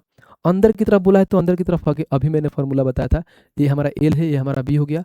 और इसका एक्स का मान इन्होंने दे दिया है, क्योंकि 2.5 मीटर भाई साहब ये चौड़ा रास्ता बन रहा है, यानी घास का जो बना है, ठीक है। अब देखो अंदर की बात बोला है, तो हमेशा क्या होता है 2x, यहाँ पर हो जाएगा एल प्लस में बी, अंदर बना है तो माइनस का 2x हो जाएगा, बाहर बोलता तो प्लस का 2x हो जाता।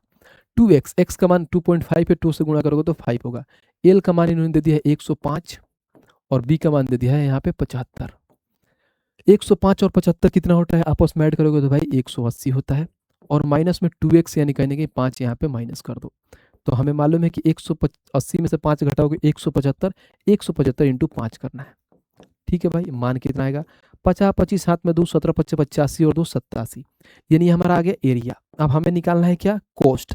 कॉस्ट हो तो एरिया इंटू रेट कर देते हैं, तो डायरेक्ट रेट निकाल दो, यानी 18 से गुणा कर दो। 18 से गुणा करो, 18 5 90 की, जीरो हाथ में 9, और 18 7 126 और 9, 126 और 9 हमारा कितना हो गया भाई, तो 135 हाथ में 13, 18 8 कितना होता है, तो 18 8 144 होता है ना भाई, 18 8 144 और 13, 144 और 13 हो गया हमारा 157, यानी देखो 15,750, 15,750 ऑप्शन नंबर डी आ गया। तो ये रहा इसका पूरा बेसिक। बाकी मैंने इसको ऑप्शन से कैसे उड़ाया जाता है वो भी चीज़ें बहुत प्यार से मैंने आपको बता दिया है, तो वहाँ से भी आप चीज़ों को बना सकते हैं। उम्मीद करता हूँ इसमें थोड़ा सा भी आपको दिक्कत परेशानी नहीं हुआ होगा, बहुत प्यार से आप समझे होंगे चीज़ों को। अगर चीज़ें आपको यहाँ तक समझ गए और बहुत अच्छे समझ में आ रही है, तो वीडियो को लाइक करते हुए चलना है। ये नहीं कि बस आराम से बैठ के देख रहे हैं कि भैया वाओ कितना प्यार प्यार से सॉल्यूशन कर रहे हैं, मज़ा आ रहा है। तो सिर्फ आप ही को मज़ा नहीं लेना है, आपको भी भाई सब सहयोग करना है, क्योंकि आपको मालूम है कि आप सहयोग नहीं करिएगा तो फिर मज़ा नहीं आएगा। कहीं भी अगर प्यार की बातें होती है तो दोनों बगल से होती है, एक बगल से नहीं होता है कि सिर्फ हम ही इधर से प्यार प्यार की बातें करें, उधर से सिर्फ एरोगेंसी वाला है कि नहीं ये तो हमारे पीछे लगे हुए हैं। तो ऐसा फील नहीं होना चाहिए भाई। प्यार में हो तो दोनों तरफ से निभाना बहुत ज़रूरी होता है, नहीं तो अगर दोनों तरफ से नहीं निभाओगे तो फिर प्यार वहीं पे ख़त्म हो जाता है। ठीक है भाई, आ जाओ चलते हैं भाई क्वेश्चन नंबर। और यहाँ से शुरू होता है टाइप नंबर 6, जिसको बोलते हैं वर्ग। वर्ग क्या होता है भाई, स्क्वायर होता है, स्क्वायर। स्क्वायर इसके बारे में पढ़ लेंगे, क्या दिक्कत है। मैंने क्या बोला था कि इसमें हम 3 चीज़ों को टाइप करें कवर करेंगे। पहला क्वाड्रिलेटरल खत्म कर दिया, दूसरा भाई साहब क्या खत्म कर दिया मैंने, दूसरा अभी रेक्टेंगल, और तीसरा वर्ग पढ़ेंगे, ये भी हम खत्म कर देंगे। मज़ा आ रहा है भाई से पढ़ने में, मज़ा आ रहा है तो भाई लाइक शेयर करते रहना। आ जाओ पहले इसके बेसिक चीज़ों को समझ लेते हैं, फिर एक एक करके पढ़ेंगे, कोई दिक्कत नहीं है। वर्ग क्या बोलता है भाई, बताओ वर्ग क्या बोलता है। आ जाओ यहाँ पे, ये हमारे पास वर्ग हो गया, इसका हम कलर चेंज करेंगे, बहुत अच्छे से आपको दिखेगा। ये हमारा वर्ग हो गया, ठीक है। अब वर्ग मतलब होता है क्या, स्क्वायर। स्क्वायर का मतलब ये होता है कि इसके भी चारों जो भाई साहब ये होता है ना, क्या बोलते हैं, ये 90 डिग्री का एंगल बनाते हैं, यानी चारों कोण 90 डिग्री का एंगल बनाते हैं। बहुत अच्छा, इसकी चारों भुजाएं आपस में बराबर होती है। मान लो भुजाएं ए है तो ये भी ए हो जाएंगी, ये भी ए हो जाएंगी, ये भी ए हो जाएंगी। अब इसमें क्या क्या एग्जामिनर पूछता है उसको समझिए। हमसे सबसे पहले पूछ दे कि वर्ग का परिमाप क्या होगा, यानी वर्ग का परिमाप, यानी जो हमारे पास होता है भाई, स्क्वायर का जो पेरीमीटर होता है क्या होता है। तो मैंने अभी बताया कि अगर मान लीजिए कोई आदमी है, ठीक है भाई, यहाँ से चलना शुरू करता है, यहाँ से यहाँ से यहाँ जाएगा, यहाँ जाएगा, यहाँ जाएगा, सब में ए डिस्टेंस कवर कर रहा है, यानी 4a डिस्टेंस कवर कर लेगा। यानी जो परिमाप हो जाएगा वो हमारा क्या होगा भाई, तो 4a हो जाएगा। इससे लिखता हूँ अच्छे से समझ में। वर्ग का परिमाप 4a हो गया। जब परिमाप की बात हो गया तो अब नेक्स्ट हमसे क्या पूछेगा, तो बोलेगा भैया वर्ग का विकर्ण क्या होता है। यानी ये जो हमारा पूछेगा कि वर्ग का विकर्ण, ठीक है। मैं इसलिए लिखवा देता हूँ ना, ताकि आपको, इसको चाहूँगा तो मैं पीपीटी भी बना कर ला दूंगा, बट लिखवाने से ज़्यादा बेटर आपको समझ में आता है कि आप भी चीज़ों को लिखते हो कि भैया लिख रहे हैं तो हम भी लिख लें एक दो बार, ताकि याद हो जाए। वर्ग का विकर्ण क्या होता है भाई, तो मैंने अभी बताया कि इसको क्या होता है, यहाँ से आप एक लाइन खींचोगे तो वर्ग का विकर्ण बन जाता है। खींच के दिखा देता हूँ, ये हो गया, ये वर्ग का विकर्ण हो गया, ठीक है भाई। यहाँ पे जानते हो इसको हम प्रूफ भी कर सकते हैं, बट उसकी उतना नीड नहीं है, हमें याद करना है। प्रूफ जान के हमें क्या करना है, कहीं ना कहीं देखो तो एक पार्ट इधर हो गया, एक पार्ट इधर हो गया। कहीं ना कहीं बोलोगे कि भाई देखो ये हमारा एक यहाँ से, ये हमारा इधर क्या है, एक राइट एंगल ट्रायंगल बन रहा है, एक राइट एंगल ट्रायंगल बन रहा है। ये तो है, क्योंकि दो राइट एंगल ट्रायंगल को ऐड करेंगे तो ये हमारा आ जाएगा पूरा। जैसे मान लो अगर मैं राइट एंगल ट्रायंगल की बात करूँ तो इसमें दो राइट एंगल ट्रायंगल बन रहा है। देखो यहाँ से मैं दिखाता हूँ, ठीक है। यहाँ से अगर मैं दिखाऊं तो ये हमारे पास क्या है, एक राइट एंगल ट्रायंगल ये बन रहा है, और यहीं ना कहीं एक चीज़ है, यहाँ से अगर उठा कर लाओगे ना, अगर मैं इसको बनाऊं तो कैसे बनाऊंगा, यानी यहाँ से आ गया हमारे पास एक इधर राइट एंगल ट्रायंगल में ऐसे बनाऊं क्या, रुक जाओ भाई, बना के दिखाई देता हूँ यार, नहीं तो बोलोगे भैया आपने नहीं बताया। यहाँ पे आ जाओ, ये हमारा हो गया एक राइट एंगल ट्रायंगल, ठीक है। और इसी का एक डुप्लीकेट में निकाल लेता हूँ, ठीक है भाई, डुप्लीकेट। अब इसको डुप्लीकेट को मैं घुमा देता हूँ, किधर गया भाई, इसको डिलीट कर दो, कोई दिक्कत नहीं है, ये आते हैं, ठीक है। अगर इसको मैं घुमा दूँ ऐसे, ठीक है, और इसको मैं यहाँ पे लाके चिपका दूँ, ठीक है, इसको चिपका दूँ ऐसे, तो देखो ये हमारे पास कहीं ना कहीं क्या स्क्वायर का शेप ले लेगा। यहाँ पे चिपक गया तो स्क्वायर का शेप ले लेगा पूरा। अगर इसको मैं और चिपका दूँ तो आपको और अच्छे से समझ में आएगा। देखो ये चिपका दिया, देखा स्क्वायर, यानी दो राइट एंगल ट्रायंगल का यहाँ पे मिलन हो गया। तो अगर मान लो मैं इसको अलग करके देता हूँ तो होता क्या है, इसको अलग करो। सबसे पहले मालूम है कि ये भी साइड ए है, ये भी ए है, ये भी ए है, ये भी ए है, साइड ए। तो क्या होता है भाई साहब, अगर मान लो इसका हम एरिया निकालते हैं तो बोलोगे भैया 1/2, यहाँ पर बेस इंटू में परपेंडिकुलर, यानी ए इंटू में ए हो जाता है, ठीक है भाई। अब उसके बाद से देखो ये हो गया, मान लो बराबर कर लेता हूँ, यानी ऐड कर लो, इसको क्या करो प्लस, ठीक है। फिर 1/2 ए इंटू में ए होता है। अगर मैं यहाँ से 1/2 कॉमन लूंगा तो 1/2 कॉमन ले लूंगा तो हमारे पास बचेगा क्या, तो कहीं ना कहीं देखो यहाँ पर बचेगा ए स्क्वायर, ठीक है, प्लस में ए स्क्वायर बचता है, यानी बोलोगे 2a² हो जाएगा। यहाँ पे कितना आ जाएगा भाई, 2a²। यहाँ पे क्या हो गया, 2a²। अगर दोनों को आपस में ऐड करूँ तो इसी को बोलते हैं, अगर 2 से 2 काटोगे ना तो 1/2 हो जाता है, यहाँ पर 2 से 2 काटोगे तो डायरेक्ट यहाँ से हमारा क्या आ जाएगा, तो a² आएगा। यानी हमें जो ये निकाल के लाया है, क्या निकाल के लाया मैंने, यानी जो ये a² क्या है, तो एरिया निकाल के लेके आ गया। यानी जो मैं उस समय से समझा रहा था आपको, मैं यहाँ पे एरिया निकाला था, यहाँ पे वर्ग का विकर्ण छोड़ दो, अभी एरिया की बात समझो। यानी कहीं ना कहीं यहाँ पे दो चीज़ें मिल के बना है तो हमारा क्या बनता है, एरिया निकल के आ जाता है। मैंने अभी निकाल दिया कि दो को अगर मान लो राइट एंगल ट्रायंगल को आपस में ऐड करते हैं तो हमारा क्या निकल के आएगा, तो वर्ग का एरिया निकलता है। मैंने विकर्ण की चीज़ें गलत बता दिया था, एरिया की बात हो रहा है।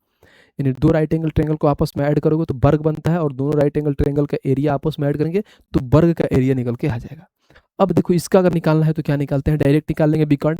ये होता है तो हमें मालूम है क्या, इसके सामने वाला ये क्या होता है बताओ, तो a² प्लस a² तो क्या होगा, 2a²। तो रूट लगा दोगे तो भाई √2a हो जाता है डायरेक्ट। हम यहाँ पे हाइपोटेनस वो लगा देंगे, क्या लगा देंगे, तो पाइथागोरस थ्योरम।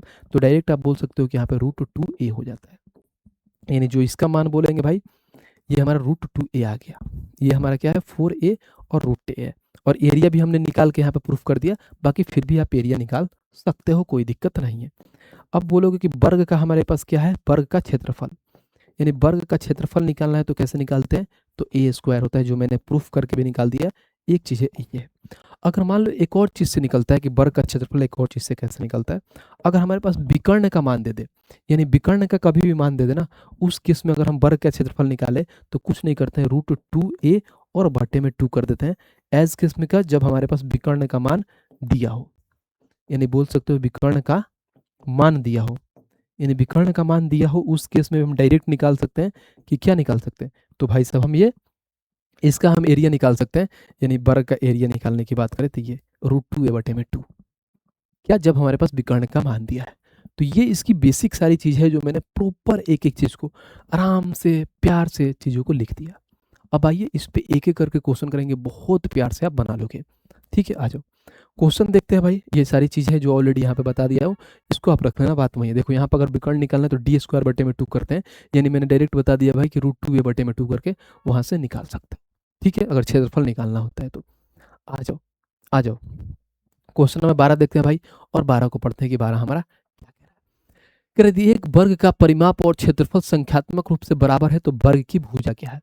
यानी इसमें ये बोल दिया है, क्या बोल दिया है, लाइन पढ़ो। बोला है कि यदि एक वर्ग का परिमाप और क्षेत्रफल जो बराबर है, तो मैंने बोला कि वर्ग का परिमाप होता क्या है। यहाँ पे मैंने बता दो, डायग्राम बना दिया यहाँ पे, और जो वर्ग की परिमाप हो गया ये क्या है, तो परिमाप हमारा 4a होता है, और हमें क्या इसका क्षेत्रफल बराबर है, तो यहाँ पे लिख दो भाई। पहले एकदम पहला क्वेश्चन है, समझना, परिमाप और बराबर में क्या है भाई, क्षेत्रफल यानी एरिया बराबर। परिमाप क्या होता है 4a, और क्षेत्रफल क्या होता है a। तो हमसे पूछा है तो वर्ग की भुजा क्या होगा, नहीं एक हमारा बताना है। बताओ कितना बेसिक सवाल है, कितना लल्लू सा सवाल है। हमें मालूम है कि यहाँ पे क्या है, ए स्क्वायर होता है, तो ए के स्क्वायर से भाई ए खत्म हो जाएगा, तो 4 बराबर में ए आ जाएगा, यानी ए का जो मान आएगा 4 आएगा। कहाँ है भाई, ऑप्शन नंबर ए खत्म। क्योंकि बहुत बच्चे यहाँ पर आप कंफ्यूज नहीं होना, ए स्क्वायर मतलब आप क्या समझते हैं, तो ए भाई साहब 2 बार है, यही तो है ए स्क्वायर, तो एक ए से एक खत्म, तो ए बराबर में 4, तो यानी 4 आ गया। और देखो एनटीपीसी का सवाल है, देखा कितना बेसिक सा, कितना लल्लू सा, कितना प्यारा सा सवाल है जो यहाँ से निकल के आ गया। ठीक है भाई, आ जाओ नेक्स्ट पे चलते हैं भाई, और क्वेश्चन नंबर 13 देखते हैं, और 13 को पढ़ते हैं। क्या कह रहा है, कह रहा पी एक वर्ग का परिमाप है और डी वर्ग का विकर्ण है। बहुत बढ़िया, तो सही संबंध का चयन करिए। देखो इसमें डायग्राम वायग्राम बनाने की जरूरत नहीं है। बोला है कि पी जो है वर्ग का परिमाप है, वर्ग का परिमाप मैंने क्या जानता हूँ, तो 4a, इसका मान पी दे दिया है। अब बोला है क्या, और जो डी है एक वर्ग का विकर्ण है, तो वर्ग का विकर्ण क्या होता है भाई बताना जरा, तो √2a बराबर में यहाँ पर डी दे दिया है, और कहीं ना कहीं हमें सही संबंध बताना है। और देखो ये कांस्टेबल का सवाल है, आरपीएफ कांस्टेबल का सवाल है। अब जब सही संबंध की बात बताता है तो लो बनाओ, इसको बहुत आसान से बना लोगे। कभी भी ऐसा सवाल देना तो कुछ नहीं करते हैं, समझना, या तो इसको हम बट्टे में लेके बना सकते हैं, इधर इधर गुणा करके ऐसे कर सकते हैं, नहीं तो ऐसा करो कि ए के रिस्पेक्ट में लिख दो। अगर मान लो इसको लिखूंगा तो क्या होगा भाई, यहाँ पर अगर ए बराबर में लिखना हो तो पी बट्टे में क्या होगा, पी बट्टे में हो जाएगा 4।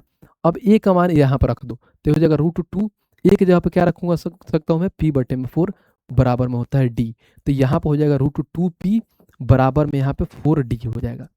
बहुत बढ़िया। अब यहाँ पर अगर p का मान निकालना, p बराबर में 4d और नीचे आ जाएगा √2। कभी भी नीचे √2 होता है ना तो इसको हटाना होता है, तो √2 के लिए तो इसे भी नीचे √2 से गुणा कर दो, ऊपर भी √2 से गुणा कर दो, तो बराबर में हो जाएगा 4। उसके बाद से मान लो बराबर में हो गया कितना, 4√2, और इंटू में हो जाएगा d, और बट्टे में √2 और √2 करोगे तो 2 हो जाएगा, 2 से 2 खत्म, तो p बराबर में आप लिख सकते हो यहाँ पे 2√2d हो गया, बस बात खत्म। और देखो ये कहाँ है, p बराबर में 2√2d, और ऑप्शन नंबर डी खत्म। ये सवाल है, बस क्या है यहाँ पर हम एक रिस्पेक्ट मिला दो और कितना प्यार से एक का मान रख दो, किसी एक में भी मान रख सकते हो, यहाँ पे भी रख सकते हो। अगर मान लो यहाँ पे जैसे ए का मान यहाँ भी रख सकते हो, क्या d बटे में √2, वैसे भी आप कैलकुलेट करोगे तो प्यार से आ जाएगा। बताओ कितना प्यारा सा, कितना सिंपल सा सवाल है, हमने बहुत प्यार से बना लिया। आ जाओ क्वेश्चन नंबर भाई 14 देखते हैं, और 14 को पढ़ते हैं कि 14 हमारा क्या कह रहा है।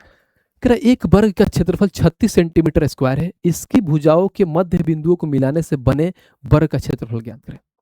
यानी भाई बहुत ईजी सवाल है, हमें बोला क्या है देखना जरा, तो बोला है कि एक वर्ग के क्षेत्रफल 36 सेंटीमीटर है, इसकी भुजाओं के मध्य बिंदु को मिलाने से बने वर्ग का क्षेत्रफल ज्ञात कीजिए। अब देखो इसका पहले भाषा को समझना, पहले क्या बन रहा है भाई, यहाँ पे हम वर्ग बना रहे हैं, यहाँ पे वन वर्ग हो गया। अब कह रहा है ना क्या, इसकी मध्य भुजा, देखो इसकी मध्य भुजाओं को मिलाने से बने वर्ग, एक और वर्ग बनेगा, और कैसे बनेगा मैं दिखाता हूँ।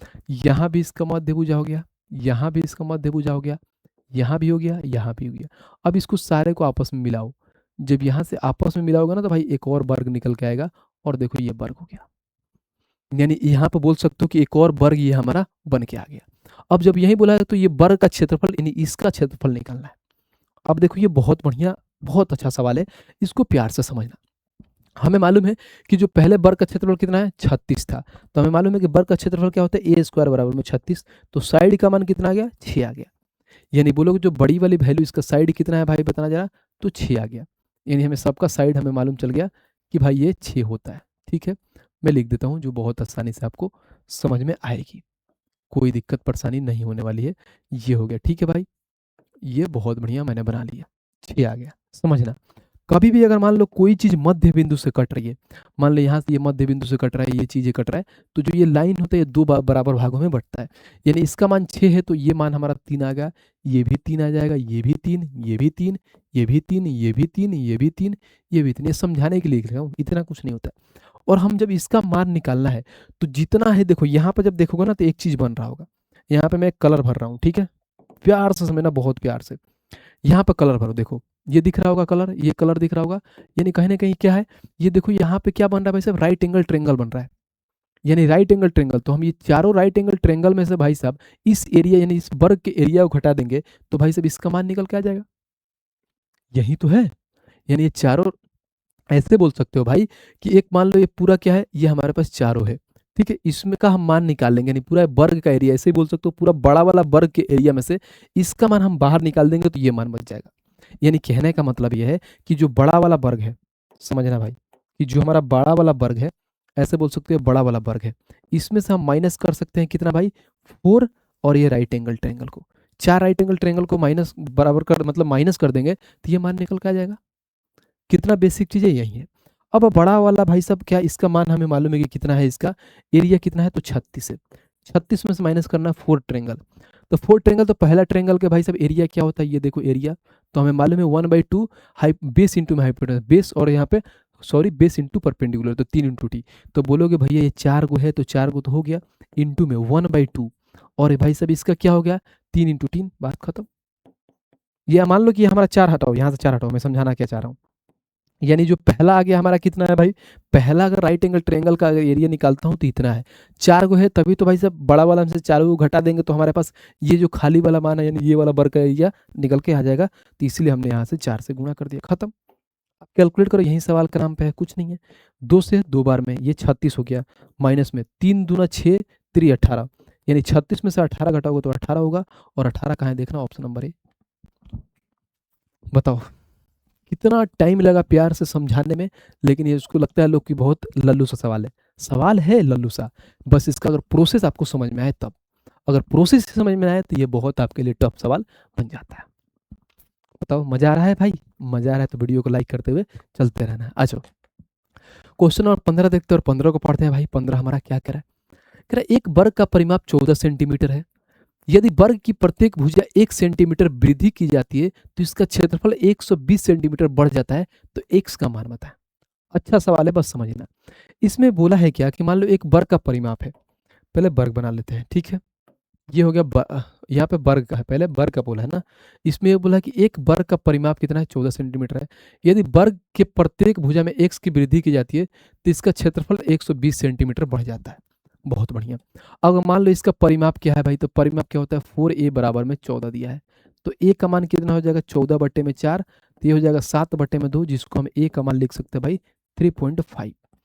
जब भाई सब सब में बढ़ेगा, अगर मान लो कभी भी ध्यान रखना, अगर साइड में कितना भी जितना जितना बढ़ेगा, साइड में मान लो 2 बढ़ाए तो एरिया में इसका स्क्वायर बढ़ता है, मालूम है कि नहीं। अगर मान लो साइड क्या होता है, अगर कोई भी वर्ग का साइड 4 है तो उसका स्क्वायर कितना होता है, 16। अब ऐसा करता हूँ कि उस 4 को क्या करता हूँ, हम 6 बढ़ देता हूँ, तो भाई सब एरिया क्या हो जाता है, तो 6 का स्क्वायर 36। यानी कुछ भी बढ़ाओगे तो एरिया में इसका क्या इंपैक्ट पड़ेगा, तो भाई सब सीधा बढ़ जाएगा। तो ये साइड है, सब में अगर ये बढ़ाता हूँ तो भाई साहब एरिया में कितना बढ़ जाएगा, तो एरिया के अगर बढ़ाऊँ ए स्क्वायर बढ़ाऊँ तो इसका 2 गुना बढ़, यानी स्क्वायर बढ़ जाएगा।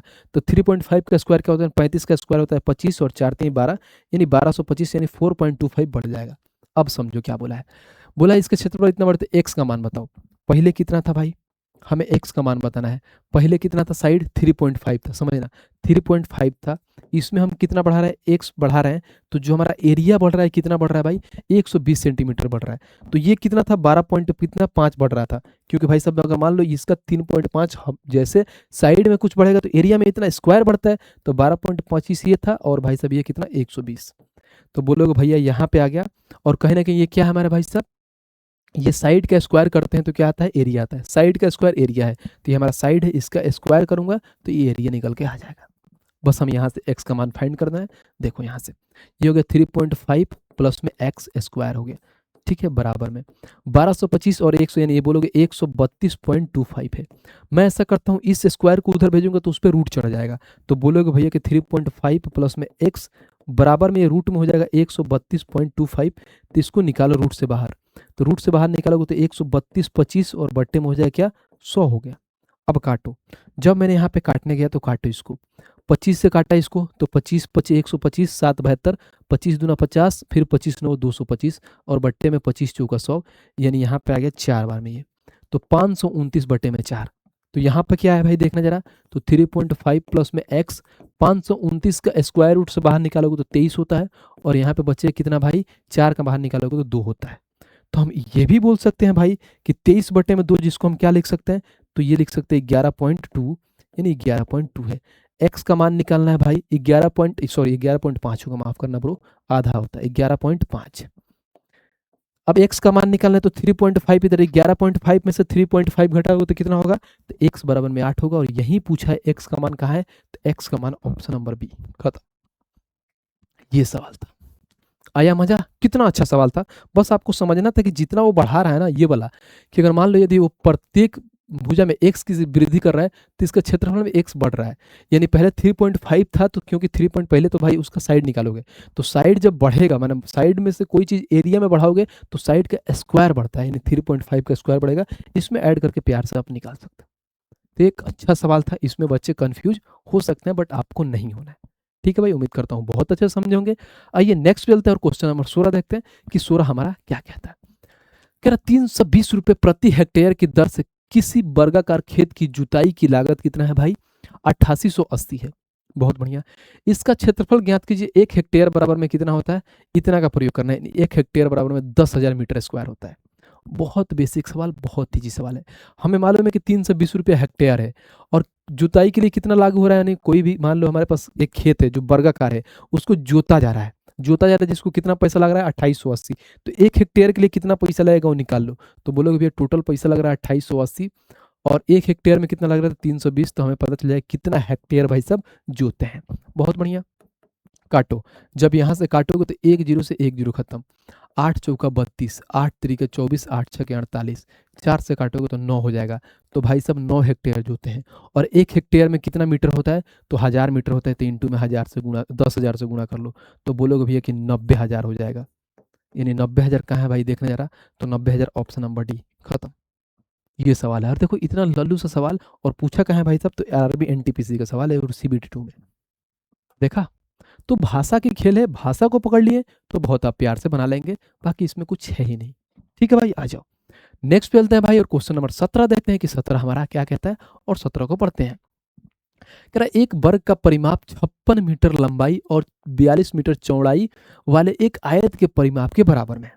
ठीक है भाई, एक अर्धवृत्त का परिमाप ज्ञात करें जिसका व्यास वर्ग की भुजा के बराबर में, यानी इसमें ये बोला है कि जिसका व्यास है भाई वर्ग की क्या भुजा के बराबर में, तो हमें इसका मान बताना है। ये जो आज के जितने सारे क्वेश्चन कराए ना, उसका बहुत बढ़िया सवाल है, तो एक स्टार तो इसको दे ही सकते हो। पहले बोला है कि एक वर्ग का परिमाप 56 मीटर है, और भाई साहब परिमाप, और नहीं ये देखो, एक वर्ग का परिमाप, यहाँ से वर्ग का परिमाप 56 सेंटीमीटर लंबाई और 42 मीटर चौड़ाई वाले एक आयत के परिमाप के बराबर में। तो पहले एक वर्ग बनाते हैं, ये हमारा वर्ग निकल के आ गया, बहुत बढ़िया वर्ग निकल के आ गया आपका, तो इसको हम ऊपर कर लेते हैं, और एक हमारा आयत आता है, ये आयत होता है। तो बोलता है जो इसका परिमाप है ना भाई, ये परिमाप क्या है 4a, परिमाप क्या होता है 4a होता है, और इसका क्या होता है, कितना दिया 56 मीटर लंबाई और 42 मीटर चौड़ाई के क्या है, इसके परिमाप के बराबर में है। तो हमें मालूम है कि वर्ग का परिमाप 4a होता है, और इसका परिमाप क्या होता है 2 इंटू में l प्लस में b। ठीक है भाई, तो ये 4a हो गया, 2l प्लस बी, यानी 56 और 42 कितना होता है, तो 8 और 5 9 यानी 98 होता है, 98 का 2 गुना कर दो।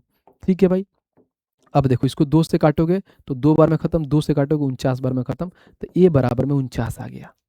यानी जो भाई साहब ये वर्ग का है, यानी ए यानी भुजा का मान 49 आ गया। अब आगे मैंने पढ़ा एक अर्धवृत्त का परिमाप हमें ज्ञात करना है जिसका व्यास वर्ग के भुजा के बराबर में है। अब देखो मान लो हमारे पास ये वर्ग हो गया, यहाँ पे एक वर्ग हो गया कि बनाता हूँ, ठीक है, और इसमें जो है क्या है अर्धवृत्ताकार है, यानी कहीं ना कहीं ये बोल सकते हो ये अर्धवृत्ताकार ये है। ठीक है, इसमें बोला है इसका जो ये व्यास है ना भाई, व्यास ये वर्ग के भुजा के बराबर में है, तो व्यास कितना है 49। अब ये हमारा अर्ध परिमाप है, सॉरी अर्धवृत्त है, अर्धवृत्त रेडियस क्या होगा भाई बताना जरा, तो ये इसका बीच वाला पॉइंट रेडियस, तो रेडियस यहाँ से लेके यहाँ तक यानी 49 का आधा हो जाएगा रेडियस, तो रेडियस हो जाएगा 49/2। हमें फाइंड क्या करना है भाई, तो अर्धवृत्त का परिमाप बताना है। मैंने भाई साहब दूसरा क्लास में भी पढ़ाया था अर्धवृत्त यानी सेमी सर्कल। उसका परिमाप मैंने क्या बताया था, तो बोला था भैया कि हमें मालूम है कि पाई आर प्लस में होता है 2r। आपको यहाँ भी बता देता हूँ, आर और आर कितना हो गया 2r, और ये आधा की बात बोला है, टोटल होता है तो पाई आर स्क्वायर होता है, आधा कर दो तो पाई आर हो जाता है। ठीक है, तो इसमें से मैंने क्या बोला था कि 2 कॉमन ले लिया था, तो यहाँ पे बचा था हमारे पास क्या, तो पाई प्लस में आर हो गया। सॉरी 2 नहीं कॉमन लिया था, इसमें आर कॉमन ले लो। जब आर कॉमन ले लूंगा तो पाई प्लस में 2 हो जाएगा, बात खत्म। आर का मान कितना दिया है, तो 49/2। लिखो भाई यहाँ पे 49/2, बस यही सवाल है। 49/2 हो गया। पाई का मान 22/7 होता है, और 2 यहाँ पे हो ही गया, ये 49/2 हो गया। ठीक है, यहाँ देखो 7 दूना 14, 22 और 14 कितना होता है भाई, तो 36 हो गया, बट्टे में हो गया 7। अब इसको काट लो। जब यहाँ से काटोगे तो 7 से काटोगे 7 बार में, और 2 से काटोगे 18 बार में। 18 सौ तो होता है 126, और यही पूछा है 126, ऑप्शन नंबर ए। खत्म। देखा कितना प्यारा सवाल है, तो मैंने क्या इसको 1 स्टार दे दिया, क्योंकि अच्छा सवाल था। पहले हमें साइड का मान निकालना था, और जो साइड था भाई साहब वो अर्धवृत्त का क्या परिमाप के बराबर में था। तो अर्धवृत्त के परिमाप यानी साइड के क्या होगा, आधा हो जाएगा। तो वहां से रेडियस निकल के आ गया, रेडियस निकल गया तो हमने यहाँ पे परिमाप निकाल दिया, यानी ये हमारा परिमाप है किसका भाई, तो सेमी सर्कल का हमने परिमाप निकाल के ला दिया। ठीक है भाई, और ये भी देखो, ये भी एक CBT2 का सवाल है। तो ऐसा थोड़ी कि सारे सवाल अच्छे अच्छे आते हैं। इसके पहले जो CBT2 वाला सवाल है उसी में था, देखो कितना इजी था और एक अच्छा सवाल था। तो मिक्सअप करके हमें एग्जामिनर पूछता है, जिससे आप कंफ्यूज हो पाए, जिससे आप टाइम ज़्यादा लगा पाए। ठीक है भाई, आइए आगे चलते हैं भाई, और क्वेश्चन नंबर 18 देखते हैं कि क्वेश्चन नंबर 18 हमारा क्या कहता है। मेरा सबसे बड़े वृत्त का क्षेत्रफल, देखो सबसे बड़े वृत्त का क्षेत्रफल जो 21 सेंटीमीटर भुजा वाले वर्ग के अंदर स्थापित किया जाता है। ठीक है, उसका क्षेत्रफल निकालना है।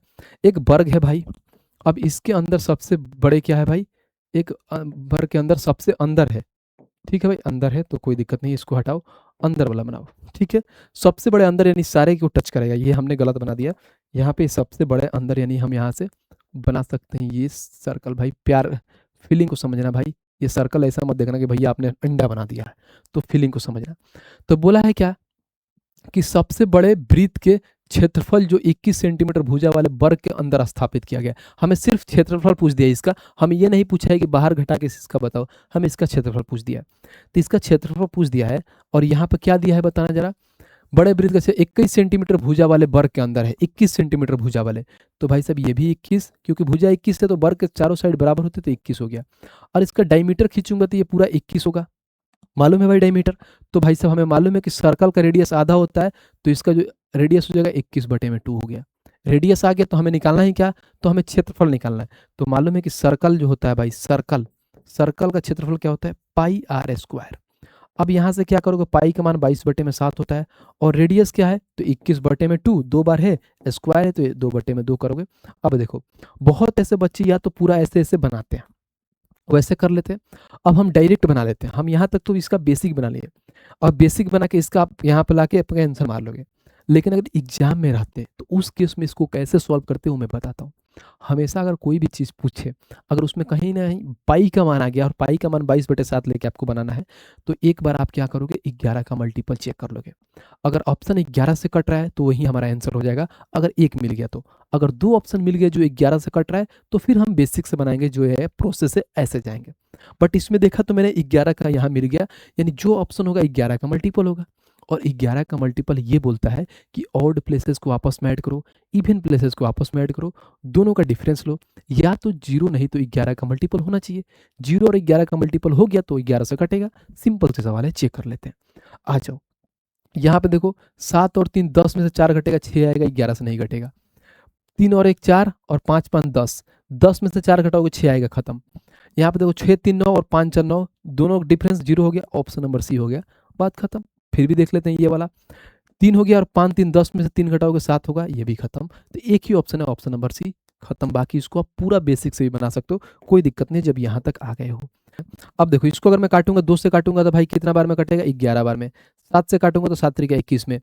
अब देखो यहाँ पे होगा 21 का 3 63, 63 में 11 से गुणा कर लो, तो हो जाएगा भाई 11 से 63 3, फिर यहाँ पे होगा 6 3 9, और फिर यह होगा 693/2 हो गया, बात खत्म। तो ये हमारे पास अब निकालूंगा तो 2 3 6, 2 चौका 8, फिर यहाँ पे हो जाएगा 2 6 12, 2.6 10, यानी 346/5, ऑप्शन नंबर सी, खत्म।